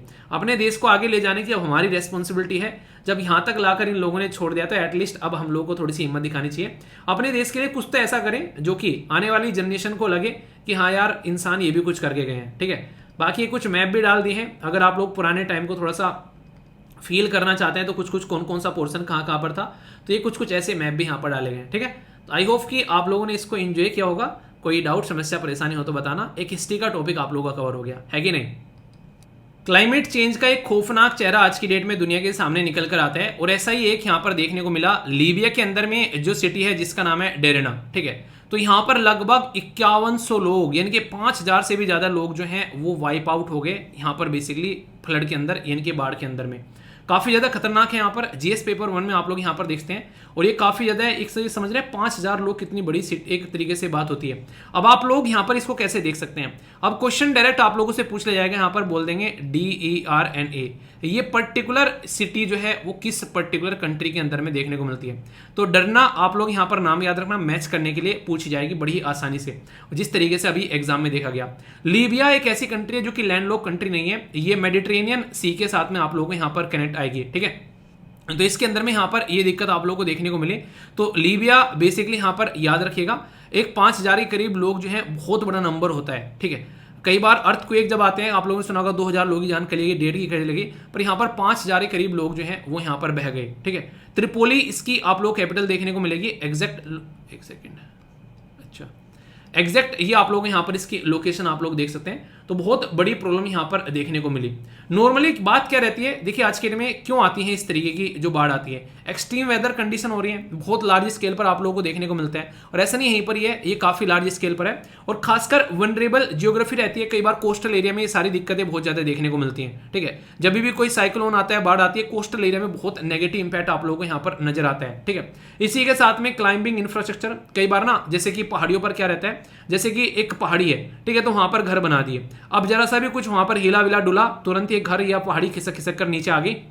उसकी वजह से कई बार चीज़ें कोलैप्स होती नजर आती है, कई बार बांध वगैरह जो है वो आप लोगों को यहाँ पर देखने को मिलते हैं, इस तरह की हरकतें देखने को मिलती है। तो फ्लड जो है कई सारे रीजन की वजह से आप लोगों को यहाँ पर देखने को मिलती है। फ्लड जो है वो एक तरीके से क्या है, जब पानी का लेवल जो है वो इतना बढ़ जाए जितना लोगों ने कभी एक्सपेक्ट नहीं किया था, तो फ्लड जो है ये नेचुरल बैंक जो है उसको क्रॉस कर कर किसी दूसरे पोर्शन में भी जब बहने लगे रिवर, ये देखने को मिलता है। Extreme water flow, normally river जा रही है ठीक ठीक है अपना बीच में, अब पता चला ये इस तरीके से यहाँ पर इकट्ठा हो गया, तो सोचो लोग जो है वो कितनी यहाँ पर खौफनाक जिंदगी जीते हुए यहाँ पर नजर आएंगे। तो ये सिचुएशन आप लोग समझ सकते हैं। को जैसे कि हैवी रेनफॉल हो गया, ठीक है, बर्फ पिघल गया काफी लार्ज स्केल पर, रिवर ने अपना रास्ता चेंज कर लिया, कई बार ऐसी चीजें देखने को मिलती हैं। अर्थक्वेक की वजह से ऐसी चीजें कई बार होती हैं, ठीक है। डिपोजिशन आ गई कई बार रिवर की, उसमें ना काफी ज्यादा मिट्टी लेकर आती है, रुक जाता है, फिर वहां पर उसकी वजह से रास्ते चेंज होते हैं। कोई डैम कोलैप्स हो गया। इसी के साथ में बात की जा रही है यहाँ पर, ये भी काफी ज्यादा खतरनाक होता है नॉर्मली अगर देखा जाए तो। यहाँ पर ये बात की जा रही है ट्रांसग्रेशन ऑफ सी, ठीक है। तो कई बार इस तरह की हरकतें देखने को मिलती है जब अतिक्रमण किया जाता है कई सारी चीजों को, तो यहाँ फिर साइक्लोन वगैरह आते हैं, तो ये सारी चीजें देखने को मिलती है। और सुनामी तो सबसे भयानक चीज है भाई साहब, ये आए तो फिर कोई बच ही ना पाए, ये कंडीशन आप लोग समझ सकते हैं। मैनमेड और एंथ्रोपोजेनिक कोजिस आप लोगों को कई सारे देखने को मिलेंगे, यानी कि इंसानों के द्वारा की गई हरकतें, सीधा सीधा बोल सकते हो, जिसमें डिफोरेस्टेशन सबसे बड़ा है, अनसाइंटिफिक लैंड यूज, कहीं पे कुछ बना दिया कहीं पे कुछ बना दिया, अर्बेनाइजेशन इतना इंक्रीज हो रहा है कि पेड़ पौधों को सबको हम लोग भूल जा रहे हैं, तो इसकी वजह से ये सारी बर्बादी सामने निकल कर आती है। बाकी एक स्लाइड यहां पर ये भी डाल दिया कि टाइप ऑफ फ्लड कैसी होती है। कोस्टल एरिया में फ्लड आ गई, फ्लैश फ्लड आ गई, ठीक है। तो फ्लैश फ्लड का मतलब क्या होता है, ये हिली एरिया में बहुत ज्यादा अनलिमिटेड पानी आ जाना, ठीक है। सडन जो है हैवी जो है रेनफॉल या फिर स्नो आप लोगों को देखने को मिलता है, तो फ्लैश फ्लड बोलते हैं। रिवर फ्लड यानी कि पहाड़ जो यहाँ पर रिवर जो होती है वो अपना लेवल जाकर बढ़ने लगे, ठीक है। पेलुवियल जो फ्लड होती है, ये पेलुवियल होकर होता है एरिया जो that can not hold the rain water, मतलब रेन वाटर होल्ड नहीं कर पा रहा है, उसकी वजह से चीजें पोंड वोंड जो है वहां से निकल कर भाग गया। अर्बन फ्लड होती है, ड्रेनेज सिस्टम बर्बाद हो जाता है, उसकी वजह से होती है। तो फ्लड भी कई तरीके की होती है, अगर ढंग से इसको अंडरस्टैंड करोगे तो आप लोग चीजों को समझ पाओगे। तो टाइप ऑफ फ्लड भी अगर आ जाए तो कंफ्यूजन आना नहीं है। अगर कोई आप लोगों से पूछ ले जब कोई फ्लड आती है तो क्या क्या नुकसान यहां पर पहुंचते हैं, सबसे ज्यादा खतरनाक तो ये होता है कि यहां पर आप लोगों को इंसानों की जान जाती है, उससे तो कोई ऊपर ही नहीं है, और प्रॉपर्टी का भी लॉस होता है। कई सारी बीमारी हो जाती है वहां पर, क्योंकि आप लोगों को देखने को मिलेगा कई बार जानवर मर जाते हैं। सोचो कोई भैंस मर गई, कोई गाय मर गई, वहां पर इसी कुत्ता बिल्ली पता नहीं क्या क्या वहां पर डूब कर मर जाते हैं, फिर वो गलते सड़ते हैं उस एरिया में, तो वो बीमारी फैलती है। तो स्प्रेड होता है कम्युनिकेबल डिजीज, जो कि एक जगह से दूसरी जगह पर बीमारी फैलती है, ठीक है। क्रॉप सारी बर्बाद हो जाती है, फसल, कम्युनिकेशन लिंक, ट्रांसपोर्ट, इसी के साथ में रोड सड़कें सब टूट जाती हैं। इकोनॉमिक और सोशल डिसरप्शन काफी ज्यादा यहां पर देखने को मिलता है, जिसको रिवाइव करने में बहुत ज्यादा टाइम लग जाता है, ठीक है। इसी के साथ में नेशनल डिजास्टर मैनेजमेंट की गाइडलाइन रहती है कि किस तरीके चीजों को लेकर चलना है, स्ट्रक्चरल और नॉन स्ट्रक्चरल, इनके बारे में काम किया जा सकता है, सारी बता रखी है कि कैसे कैसे आप लोग चीजों को ले सकते हो। रिजर्वायर, डैम या फिर अदर स्टोरेज कैसे लेके चलना है, ठीक है। फ्लड वॉल बना दो, ड्रेनेज, ये सारी चीजें मतलब बताई जाती हैं, कर लो, पर लेकिन करता कोई नहीं है। डिस्कस कर लिया अभी हमने, फिर भूल जाएंगे, फिर बाढ़ आएगी, फिर याद आ जाएगी, ऐसी चीजें देखने को मिलती है, ठीक है। तो यहां पर जरूरी है इन चीजों को अंडरस्टैंड करना, तभी हम लोग सोल्यूशन यहां से निकाल पाएंगे। सबसे बड़ी बात है कि ग्राउंड आप लोगों को यहाँ पर एक प्रॉपर प्लानिंग करनी पड़ेगी, ठीक है। तो यहाँ पर प्लानिंग के ऊपर फोकस करना पड़ेगा। ये एरिया है यहाँ पर फ्लड नहीं आएगा, ठीक है। यहाँ पर ये क्या है, ये यहाँ पर लो फ्लड रिस्क है, आने के चांसेस है। मॉडरेट फ्लड रिस्क, यहाँ तो ऐसा है कि अभी आ जाएगा पानी निकलकर, तो आप लोगों को इनको डिवाइड कर कर उसके हिसाब से यहाँ पर अपनी प्लानिंग करनी पड़ेगी, तभी चलकर आप लोग इसका सोल्यूशन निकाल पाओगे। अब क्वेश्चन आप लोगों से किसी ने पूछ लिया, लीबिया के बारे में बोला जा रहा है कि it border share with 7 countries, 7 country के साथ में बॉर्डर शेयर करती है। गल्फ ऑफ जो यहाँ पर सिरदा है वो आप लोगों को देखने को मिला, situated in the west of Libya. Tripoli जो है कैपिटल है यहाँ पर इसकी, situated in the middle of Gulf of सिरदा। कौन सी स्टेटमेंट यहाँ पर आप लोगों को देखने को मिलेगा, बेसिकली करेक्ट है ये बोला गया यहाँ पर, तो करेक्ट स्टेटमेंट कौन सी है। आंसर बड़ा इंटरेस्टिंग है, आंसर इसका डी है, क्योंकि कोई सी भी सही नहीं है। त्रिपोली को बोला गया कि त्रिपोली जो है वो इसके कहां पर है, त्रिपोली के वेस्ट में है, जबकि गल्फ ऑफ सिरदा जो है वो त्रिपोली के ईस्ट में आप लोगों को देखने को मिलेगा, ठीक है।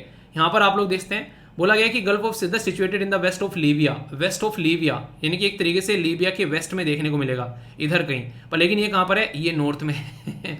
तो सारी की सारी स्टेटमेंट गलत है यहाँ पर, अगर ध्यान से आप लोग मैप को देखोगे तो मैप बेस्ड क्वेश्चन कई बार यहाँ से डायरेक्ट आप लोगों से बनते हैं, ठीक है। नेक्स्ट क्वेश्चन क्या पूछा गया है कि विच टाइप ऑफ फ्लड जो है ओकर ड्यू टू द रेन जो फ्लो होता है from the heavy rainfall, snow melting, ये इसके बारे में। तो flash flood, river flood, pluvial flood या फिर कोस्टल फ्लड, तो यही आप लोगों को पढ़ाई है अभी यहाँ पर, जो आप लोगों को सारी तरीके जो फ्लड बताई गई है, तो ये रिवर फ्लड आप लोगों को यहाँ पर देखने को मिलेगा। तो ऐसे क्वेश्चन आप लोगों से डायरेक्ट पूछे जाते हैं, कोई कंफ्यूजन नहीं होना चाहिए इसको लेके। इतनी सारी बातें आप लोगों को यहाँ पर बता दी। अब इसके बारे में, फ्लड के बारे में कोई क्वेश्चन पूछा जा सके तो आई होप कि आप लोग आंसर दे पाओगे, क्योंकि फ्लड किस किस तरीके से, क्या क्या दिक्कतें देखने को मिल रही है, कहाँ कहाँ पर किस किस तरीके से फ्लड के बारे में, बेसिक मैन मेड के बारे में बातें कर ली, ठीक है। टाइप कौन कौन से होते हैं इसके बारे में बता दी, किस किस तरीके से यहाँ पर डैमेज कोज किया था वो बता दी, क्या क्या यहाँ पर आप लोग बेसिकली गाइडलाइन है वो सारी चीजें, क्या क्या जोनिंग आप लोग यहाँ पर कर सकते हैं उसके बारे में हम लोगों ने बात कर ली। तो सारी बातें कर ली। अब आप लोगों से अगर क्वेश्चन पूछा है आंसर राइटिंग के लिए तो मुझे लगता नहीं कि आप लोग यहाँ पर आंसर राइटिंग नहीं कर पाओगे, है कि नहीं। तो जरूर बेसिकली पार्टिसिपेट किया करो, क्योंकि एक ऐसी चीज है जो कि आप लोगों को फाइनल डेस्टिनेशन तक पहुंचाएगी, ठीक है। इसके अलावा वरना दिक्कतें देखने को मिलेगी फिर, ठीक है। कुछ इंपॉर्टेंट डे हैं आज जिनके बारे में आप लोगों को पता होना चाहिए, क्योंकि ये ऐसे डे हैं जो कि आप लोगों के अवेयरनेस के लिए ही यहाँ पर ये सेलिब्रेट किए जाते हैं, ताकि लोग इनके बारे में जानें। International day of democracy, democracy मतलब लोकतंत्र, अंतर्राष्ट्रीय लोकतंत्र दिवस आप लोग इसको बोलते हो। 15 सितंबर को इसलिए सेलिब्रेट किया जाता है ताकि ज्यादा से ज्यादा लोग जो हैं लोकतंत्र के बारे में जानें और लोकतंत्र को आगे लेके चलें। ये लोगों को एक अपॉर्चुनिटी प्रोवाइड कराता है कि आप लोग अपनी डेमोक्रेसी को अंडरस्टैंड कर सकें और रियलिटी में आप लोग अपनी चीजों को रियलाइज कर सकें, अपनी वोट की पावर को आप लोग यहाँ पर समझ सकें, ऐसा ही बोल सकते हो। बाकी फोकस काफी इंपॉर्टेंट ये रहता है कि यहाँ पर इंपॉर्टेंस ऑफ मीडिया फ्रीडम, क्योंकि मीडिया जो है उसको फोर्थ स्तंभ बोला जाता है डेमोक्रेसी के अंदर में, तो मीडिया का काफी बड़ा रोल रहता है इसके बारे में अवेयरनेस फैलाने में भी। डेमोक्रेसी, पीस, डिलीवरी कैसे हो रही है, सस्टेनेबल डेवलपमेंट गोल, ये सारे फोकस एरिया हैं इस पर्टिकुलर इसके, ठीक है। तो फोकस एरिया मतलब इसके ऊपर काम करना है, ठीक है। आप में से कितने एसएलवी फैमिली मेंबर जो हैं वो इंजीनियर हैं? ये काफ़ी इंटरेस्टिंग क्वेश्चन रहता है मेरा जब भी यहाँ पर इंजीनियर डे जो है मैं आप लोगों से डिस्कस करता हूँ। तो एक बच्चा कह रहा है कि सर एक कई सारे क्वेश्चन तो ऐसे हैं, कई सारे बच्चे जो रेगुलर सुनते हैं, कई सालों से सुने हुए आ रहे हैं, तो कह रहे हैं कि सर मुझे पता था ये क्वेश्चन आप पूछोगे जरूर। तो यहाँ पर बताइए कौन है इंजीनियर। 15 सितंबर को ये डे सेलिब्रेट किया जाता है और ये मार्क करता है tribute to the Indian engineer. Bharat Ratna award यहाँ पर इनका नाम आप लोग याद रख सकते हैं, इनका नाम है यहाँ पर मोक्ष मुंडम, ठीक है। तो मोक्ष गुंडम रतन, भारत रत्न अवार्डी है यहाँ पर मोक्ष गुंडम विश्वेश्वरैया। तो इनको श्रद्धांजलि देने के लिए यहाँ पर ये जो डे है ये सेलिब्रेट किया जाता है। एम विश्वेश्वरैया का नाम आप लोगों ने सुना होगा, बहुत ही इंपॉर्टेंट पर्सनैलिटी थे। तो engineering for a sustainable future ये अब की बार की थीम है यहाँ पर, तो इसलिए यहाँ पर इसके बारे में आप लोग याद रख सकते हैं, ठीक है। तो इंपॉर्टेंट डे है, थीम कई बार वनडे टाइप एग्जाम में डायरेक्ट क्वेश्चन आप लोगों से पूछा जाता है, तो कंफ्यूजन आना कतई नहीं है, ठीक है। दोस्तों ये जो न्यूज़ है ये है पॉलिटी की, जो कि बहुत ही इंपॉर्टेंट न्यूज़ है, पर इसमें आगे बढ़ने से पहले एक क्वेश्चन मैं आप लोगों से पूछना चाहूँगा। यहाँ पर बात करेंगे हमारे देश के अंदर में हम लोग सुप्रीम कोर्ट का फाउंडेशन डे सेलिब्रेट करते हैं। तो अब की बार भी सुप्रीम कोर्ट का जो है फाउंडेशन डे सेलिब्रेट किया गया, और ये जो डे सेलिब्रेट हम लोग करते हैं ये 4 फरवरी को सेलिब्रेट करते हैं। तो अभी जो 4 फरवरी को 2023 यानी कि इस साल का जो फाउंडेशन डे सेलिब्रेट किया गया, उसमें यहाँ पर एक पर्टिकुलर इंसान को चीफ गेस्ट के तौर पर यहाँ पर बुलाया गया। वो जो इंसान थे वो थे सिंगापुर का जो यहाँ पर कोर्ट है, बेसिकली सिंगापुर के आप लोग बोल सकते हैं कि चीफ जस्टिस ऑफ सिंगापुर, उनको यहाँ पर बुलाया गया। तो उनको एज ए चीफ गेस्ट के तौर पर इस इवेंट में यहाँ पर इन्वाइट किया गया। और किस तरीके से यहाँ पर ये जो थीम इसकी रखी गई, ये थीम रखी गई कि जो आज की डेट में चेंजिंग वर्ल्ड है, यानी कि जिस तरीके से दुनिया चेंज हो रही है उसमें रोल ऑफ द जुडिशरी क्या है, तो ये यहाँ पर इसकी थीम देखने को मिली। तो आप लोगों के लिए यहाँ पर क्वेश्चन है, ये पर्सन इन न्यूज़ भी आप लोगों से पूछा जा सकता है, पर्सनैलिटी इन न्यूज़। तो इस पर्सनैलिटी का नाम क्या है जो कि सिंगापुर के चीफ जस्टिस ऑफ इंडिया यहाँ पर है, तो ये आप लोगों के लिए क्वेश्चन है। तो देखता हूँ कौन सी आंसर देता है। बाकी जो बात बताइए 4 फरवरी फाउंडेशन डे, ये कुछ बेसिक चीजें हैं जो आप लोग याद रख सकते हैं, ठीक है। अभी यहाँ पर इंपॉर्टेंट फैक्ट क्या है कि कैबिनेट के द्वारा अप्रूव कर दिया गया फेज 3 ई कोर्ट का। ई कोर्ट यानी कि एक तरीके से आप लोगों को पता है हमारे देश के अंदर में जो हमारा सुप्रीम कोर्ट है वो एक लोता कोर्ट आप लोगों को देखने को मिलेगा, उसकी कोई ब्रांच नहीं है, ठीक है। जिसे कहते हैं नहीं, कई बार आप लोगों ने कई सारे एडवर्टीजमेंट वगैरह देखे होंगे, कई सारी कंपनीज ये बोलती हैं हमारी कोई ब्रांच नहीं है। तो वही है कि उसकी कोई ब्रांच नहीं है, पर लेकिन अब हमारे पास में टेक्नोलॉजी है, तो टेक्नोलॉजी का इस्तेमाल कर कर एक ही ब्रांच से सब जगह पहुंचा जा सकता है। जैसे एसएलवी जो है वो 1 मिलियन से ऊपर पहुंचा हुआ है, तो एक जगह बैठकर एक इंसान पढ़ा रहा है और आज की डेट में मिलियंस ऑफ लोगों के साथ में कनेक्ट हुआ जा सकता है। तो ऐसे ही यहाँ पर एक सुप्रीम कोर्ट हमारा एक तरीके से मिलियंस ऑफ लोगों के साथ में अलग अलग सिटी में, अलग अलग राज्य में, इवन कहीं पर भी जाकर इसके थ्रू यहाँ पर कनेक्टिविटी बनाई जा सकती है। तो इसी के बारे में हम लोग काम कर रहे हैं ई कोर्ट प्रोजेक्ट के ऊपर। यहाँ पर अगर मैं कुछ डेटा आप लोगों के सामने रखूं तो आप लोग इसके साथ में और अच्छे से कनेक्ट कर पाएंगे। सबसे पहले इंपॉर्टेंट बात तो ये याद रखिएगा, ये फेज 3 है। फेज थर्ड का मतलब क्या है, इससे पहले फेज फर्स्ट और फेज सेकंड ऑलरेडी लॉन्च किए जा चुके हैं। जब फेज फर्स्ट इसका लॉन्च किया गया था उस टाइम पर यहाँ पर जो ई कोड थे वो यहाँ पर कंक्लूड किए गए थे 2015 के अंदर में, और उस टाइम पर यहाँ पर लगभग 14,000 प्लस ये ई कोड जो थे बेसिकली उनको यहाँ पर कन्वर्ट किया गया। फिर जब फेज सेकंड आया यहाँ पर, फेज सेकंड यहाँ पर देखने को मिला, इसमें 18,000 प्लस ई कोड जो है वो यहाँ पर कन्वर्ट किए गए। ये बेसिकली जो फंडा है यहाँ पर ई कोड के बारे में जो हम लोग बात करते हैं, ये टेक्नोलॉजी का इस्तेमाल है जुडिशरी के अंदर, यानी कि जस्टिस सिस्टम को कैसे हम लोग इंप्रूव कर सकते हैं टेक्नोलॉजी का इस्तेमाल कर कर। तो इसलिए यहाँ पर इंफॉर्मेशन कम्युनिकेशन टेक्नोलॉजी, जिसको आप लोग ICT बोलते हो, तो उसका इस्तेमाल किया जा रहा है। और ये आज से नहीं है, ये चीज़ हम लोगों ने 2005 से स्टार्ट की थी बेसिकली, कि अपने देश के अंदर में जो जुडिशरी है उसको कैसे हम लोग टेक्नोलॉजी का इस्तेमाल कर कर ज़्यादा से ज़्यादा लोगों तक यहाँ पर पहुँचा सकते हैं। तो इसके चलते हम लोग इसको आगे लेकर चल रहे हैं। और ये हमारा जो नेशनल पॉलिसी है बेसिकली कि कैसे हम लोग अपनी जुडिशरी को कंप्यूटराइजेशन कर सकते हैं और टेक्नोलॉजी के थ्रू यहाँ पर लोगों तक पहुँचा सकते हैं, उसका ये पार्ट भी आप लोगों को देखने को मिलेगा। इससे फायदा क्या होगा, हमारा जो जस्टिस सिस्टम है वो एक तो सिटीजन सेंट्रिक होगा, यानी कि ज़्यादा से ज़्यादा सिटीजन तक चीज़ें पहुँच पाएंगी। ठीक है, इसी के साथ में यहाँ पर आप लोग देखते हैं जो लोग हैं दूर दूर यहाँ पर एक अपनी सर्विस लेने के लिए आते हैं, तो आने जाने में टाइम खर्च होता है, पैसा खर्च होता है, वो सारी चीज़ें यहाँ पर एक तरीके से कहीं ना कहीं रुक पाएंगे। ठीक है, ट्रांसपेरेंसी रहेंगी क्योंकि सारी चीज़ें ऑनलाइन है, रिकॉर्डिंग होती है, तो आराम से ट्रांसपेरेंसी भी आप लोगों को देखने को मिलेगी। और सबसे इंपॉर्टेंट बात है जिससे मैंने बताया टाइम, दूसरा है कॉस्ट, यानी कि कॉस्ट भी यहाँ पर काफ़ी कम होगी एक तरीके से। ठीक है, रिलायबल रहेगा हर एक इंसान के लिए ताकि आसानी से यहाँ पर पहुँचा जा सके। और ये ट्रांसपेरेंसी, तो सारी चीज़ें एक साथ में यहाँ पर निकल कर आएंगी। और ये सारा का सारा सिस्टम जो है वो इसी पर्टिकुलर जो ई कोर्ट प्रणाली के थ्रू हम लोग लेकर चल रहे हैं। तो ई कोर्ट प्रोजेक्ट ये पैन इंडिया फैलाने की बात की जा रही है। और ये काम कौन कर रहा है, तो सुप्रीम कोर्ट कर रहे हैं कि ये काम नहीं, ये सुप्रीम कोर्ट नहीं करेगा, क्योंकि ये इन्वेस्टमेंट की बात है, पैसे लगाने की बात है, तो सुप्रीम कोर्ट थोड़ी ना लगाएगा। ये काम करेगा हमारे देश के अंदर में department of justice. Department of justice किसके, डिपार्टमेंट ऑफ जस्टिस के अंदर में एक डिपार्टमेंट है जिस बेसिकली एक मिनिस्ट्री के अंदर में ये डिपार्टमेंट है, ministry of law and justice के अंदर में। ठीक है, तो इसके साथ में मिलकर यहाँ पर district court across the country जो है उनको ई कोर्ट में कन्वर्ट यहाँ पर किया जा रहा है। आज की डेट में हमारे minister of law and justice कौन है ये आप लोगों को बताना है। फेज थर्ड जो है यहाँ पर ये सेंट्रली स्पॉन्सर्ड प्रोजेक्ट है। आप लोगों को पता है डिस्ट्रिक्ट कोर्ट जो होते हैं वो नॉर्मली अलग अलग स्टेट के अंदर में डिस्ट्रिक्ट लेवल पर आप लोगों को देखने को मिलेंगे। तो कहीं ना कहीं उस स्टेट के अंदर में जुडिशरी सिस्टम को इंप्रूव करने का ये काम करता है। तो इसलिए यहाँ पर सेंट्रली स्पॉन्सर्ड स्कीम इसको रखा गया, ना कि सेंट्रली सेक्टर। मतलब क्या है, सेंट्रली स्पॉन्सर्ड स्कीम वो स्कीम होती है जिसमें सेंट्रल गवर्नमेंट और स्टेट गवर्नमेंट मिलकर पैसा देती है, और सेंट्रली सेक्टर स्कीम होती है इसमें सेंट्रल गवर्नमेंट ओनली पैसा देती है। पर ध्यान रखना, स्टार लगा लेना इस बात के ऊपर जो बोलने जा रहा हूं, पैसा देने की बात हो रही है यहाँ पर, इंप्लीमेंट फिर भी स्टेट ही करेगा क्योंकि लोकल लेवल में इंप्लीमेंटेशन होता है। तो स्टेट का इंप्लीमेंटेशन का पूरा पूरा जोर यहां पर रहेगा, भले ही पैसा न दे। ठीक है, क्योंकि आप लोगों को पता है कोई भी स्कीम होती है सेंट्रल जो स्पॉन्सर्ड स्कीम है, सेंट्रल सेक्टर स्कीम, आइडेंटिफाई जो किया जाता है बेनिफिशियरी को, उसमें यहां पर वो स्टेट गवर्नमेंट की रेस्पॉन्सिबिलिटी रहती है। तो डिजिटलाइजेशन करने के लिए यहां पर एस्टिमेशन कॉस्ट जो है 2000 करोड़ रुपए यहां पर बताएगी, ताकि चीजों को ढंग से लेकर चला जा सके। Entire court record both legacy और जो पेंडिंग केस है उसको यहां पर निपटारा जा सकेगा इसके थ्रू यहां पर। इसी के साथ में यहां पर आगे आने वाले टाइम में नए मॉडर्न वर्चुअल फ्रेंडली कोर्ट बनाने की बात की जा रही है, जिसमें अलग अलग लेवल पर न्यू 2500 और इसी के साथ में स्टैब्लिश किए जा रहे हैं यहाँ पर 1150 वर्चुअल कोर्ट, और इसी के साथ में 4401 करीब ई सेवा केंद्र, ताकि आप लोग खुद सोचो हर जगह कोर्ट भी नहीं बनाया जा सकता। अब कोई कहीं से केस लेके आ रहा है, उसको वहां पर डिस्ट्रिक्ट में लाने की जरूरत क्या है, उस ई केंद्र पर ले जाकर उस इंसान को वहां पर पुलिस आ जाएगी और वहां से फिर आसानी से जो है वो केस सुना जा सकेगा। सबसे अच्छी बात यह, आप लोगों ने देखे अभी कई सारे ऐसे केस निकल के आए जिसमें मुजरिम को गोली मार दी गई, कई सारी ऐसी चीजें देखने को मिली। तो कई बार ऐसी हरकतें रहती हैं, तो आगे से अगर जेल में बंद कर दो और फिर वहीं से ही ई कोर्ट के थ्रू उसकी सुनवाई करवा दो, तो ये लाने ले जाने का और सिक्योरिटी वाला जो तामझाम है वो भी कहीं ना कहीं साइड में हो जाएगा।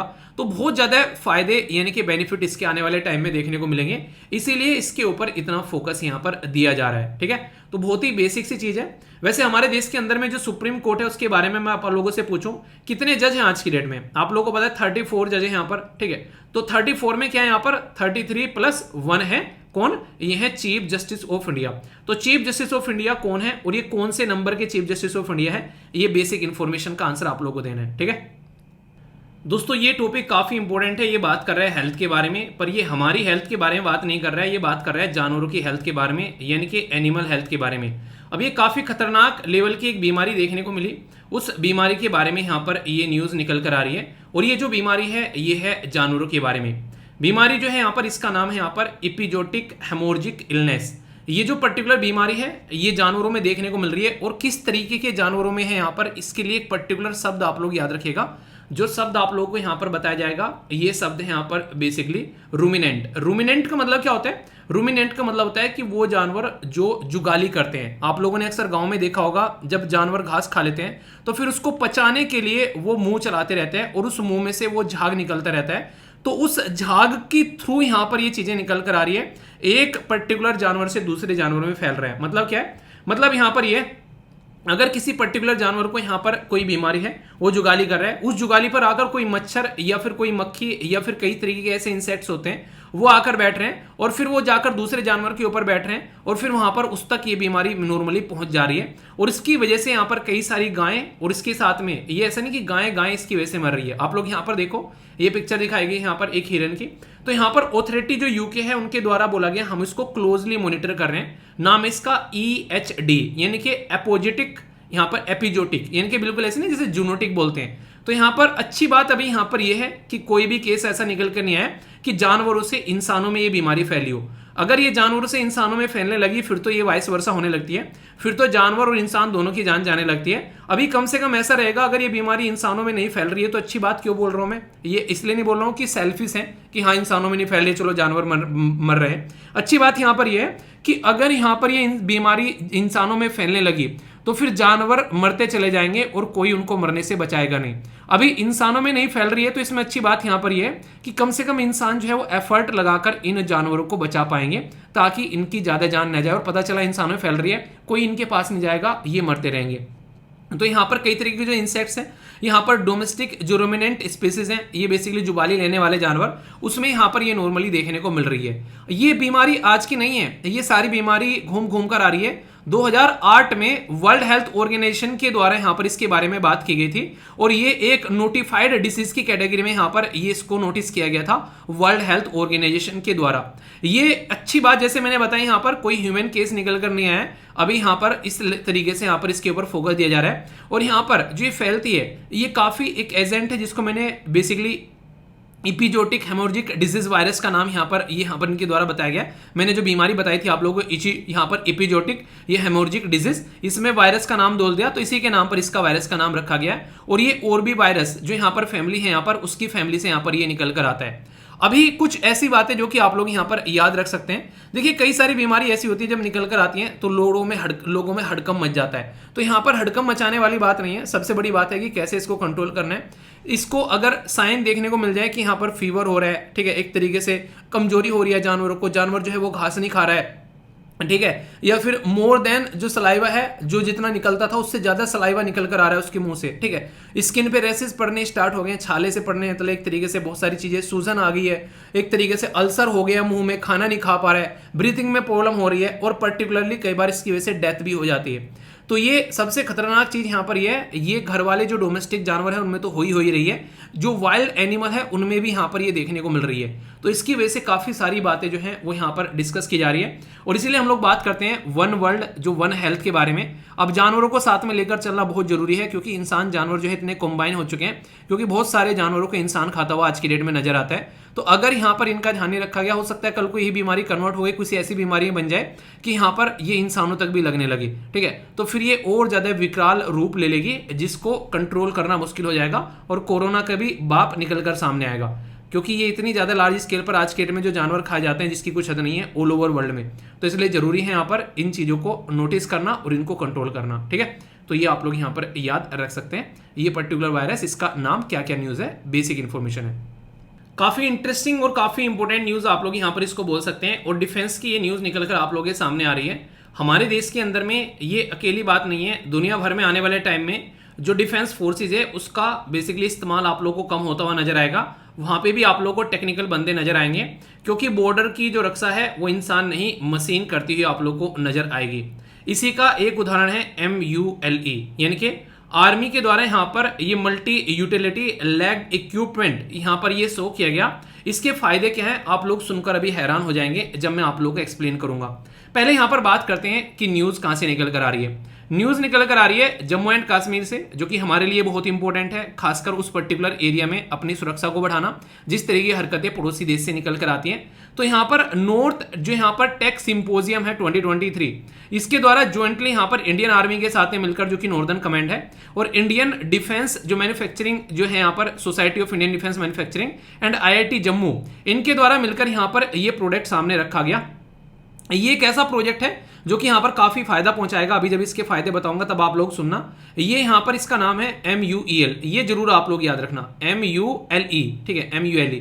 और अगर आप लोग NDA CDS वगैरह की तैयारी कर रहे हैं डिफेंस की, तो वहां पर तो आप लोगों के लिए ये और भी इंपॉर्टेंट हो जाएगा। वैसे UPSC भी कई बार साइंस एंड टेक में डायरेक्ट आप लोगों से ये क्वेश्चन पूछती है यहाँ पर, ठीक है। तो ये एक तरीका रोबोट है जो कि इंडियन आर्मी के लिए डेवलप किया गया है, और ये ह्यूमन लेस इंटरवेंशन है। अच्छी बात क्या है यहाँ पर कि आप लोगों को इंसानों को भेजने की जरूरत नहीं है। वो क्या, अभी मैं आप लोगों को बताऊंगा, मजा आने वाला है सुनकर आप लोगों को। सबसे बड़ी बात तो यहाँ पर इसका नाम आप लोगों को याद रखना है MULE, यानी कि मल्टी यूटिलिटी लैग्ड इक्विपमेंट। ये इसको मल्टी यूटिलिटी मतलब कई तरीके से इसको इस्तेमाल किया जा सकता है। 360 डिग्री कैमरा है, चारों तरफ को ये बेसिकली अपना देख सकता है। और सबसे अच्छी बात है कि फायरिंग प्लेटफॉर्म भी यहाँ पर इस्तेमाल किया सकता है, इनकी गोली भी इसके थ्रू चलाई जा सकती है, ठीक है। ये एनालॉग फेस मशीन है जो कि 4 लेग पर काम करती है, और 12 जो यहाँ पर इसके दो with the payload of capacity 12 की किलो की इसकी यहाँ पर कैपेसिटी है। सबसे अच्छी बात जो मुझे देखने को मिली, मान लीजिए हम लोगों ने अपनी बॉर्डर पर बेसिकली ऐसे रोबोट टाइप के कुत्ते लगा दिए, कुत्ता टाइप का लग रहा है छोटा सा, ठीक है, जैसे डॉगी होते हैं वो रक्षा करने के लिए। तो अगर ये लगा दिए तो मान लीजिए मैं अगर बैठा हूं बॉर्डर पर, तो वहां पर मतलब इसको बॉर्डर पर लगा दिया और मैं बॉर्डर से लगभग 10 किलोमीटर की डिस्टेंस पर बैठकर जो है इसको ऑपरेट कर सकता हूं। यानी कि 10 किलोमीटर की डिस्टेंस आप लोग समझ रहे हैं यहाँ पर। इससे फायदा ये होगा कि जिस एरिया में हम लोग इनको लगा सकते हैं, जहां पर बहुत ज्यादा खतरा रहता है, हमारे जवान शहीद होने का खतरा रहता है वहां पर, तो आसानी से वहां पर इसको इस्तेमाल किया जा सकता है। 10 किलोमीटर की डिस्टेंस पर अगर कोई बॉम्ब भी फेंकेगा तो वो भी एक बार को नहीं पहुंचेगा, ये आप लोग यहां पर देख सकते हैं। और इसको आसानी से इजिली ऑपरेट किया जा सकता है, जैसे नॉर्मल खिलौने ऑपरेट किए जाते हैं आप लोग बेसिकली जो रिमोट के जो खिलौने रहते हैं वो वाले, ठीक है। इसको यहाँ पर फायरिंग प्लेटफॉर्म के साथ में इंटीग्रेट किया जा सकता है आसानी से। इसी के साथ में यहाँ पर आप लोगों को देखने को मिलेगा जो सबसे अच्छी बात है, स्नो या फिर माउंटेन, यानी कि जहां पर कड़ाके की ठंड पड़ती है इंसान की हड्डियां गलाने वाली, वहां पर और पहाड़ियों में इसका इस्तेमाल किया जा सकता है। 45 डिग्री पर आसानी से सीधा चढ़ सकता है, क्लाइंब कर सकता है, ये बातें यहाँ पर बताई गई है। इसको इस तरीके से डेवलप किया गया है। आने वाले टाइम में आप लोगों को किसी भी देश को आप लोग अगर लड़ाई करनी होगी तो घर पे बैठे बैठे बेसिकली लड़ाई की जाएगी। मशीन आप लोगों को लड़ती हुई नजर आएगी, आर्टिफिशियल इंटेलिजेंस का इस्तेमाल किया जाएगा, साइबर अटैक का इस्तेमाल किया जाएगा। बेसिकली टेक्नोलॉजी ड्रिवन वॉर होने वाली है आने वाले टाइम में, ये आप लोगों को ध्यान रखना है। और ये मैं नहीं बता रहा हूं, ये आप लोगों के सामने जैसे जैसे चीजें आगे बढ़ती जा रही हैं वो खुद आप लोग एक्सप्लेन कर रही हैं, आप लोग ध्यान से इनको देख सकते हैं, है कि नहीं। कोई डाउट हो तो बताना।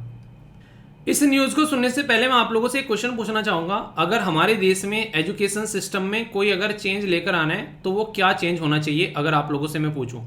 इसको वीडियो को पॉज कर आंसर दो, देखता हूं कौन कौन से आंसर देता है, फिर मैं आप लोगों को बताता हूं, आप लोग बताना सही है कि नहीं है।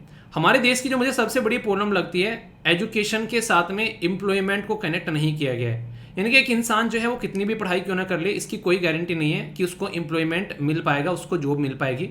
तो इसी को ध्यान में रखते हुए कई सारे प्रोजेक्ट जो हैं वो लॉन्च किए जा रहे हैं। यहाँ पर अभी skill India digital for transforming skill education entrepreneurship, इसके ऊपर काम करने की बात की जा रही है। तो इसी के लिए यहाँ पर मिनिस्ट्री ऑफ स्किल डेवलपमेंट जो है वो लॉन्च कर रही है स्किल इंडिया डिजिटल, जिसका नाम रखा गया SID। तो स्किल इंडिया डिजिटल प्लेटफॉर्म जो है यहाँ पर ये सर्व करेगा इंडिया का जो डिजिटल पब्लिक इंफ्रास्ट्रक्चर है उसको, और स्किल डेवलपमेंट, एजुकेशन, एम्प्लॉयमेंट और एंटरप्रेन्योरशिप का एक इकोसिस्टम यानी कि इन्वायरमेंट बनाएगा।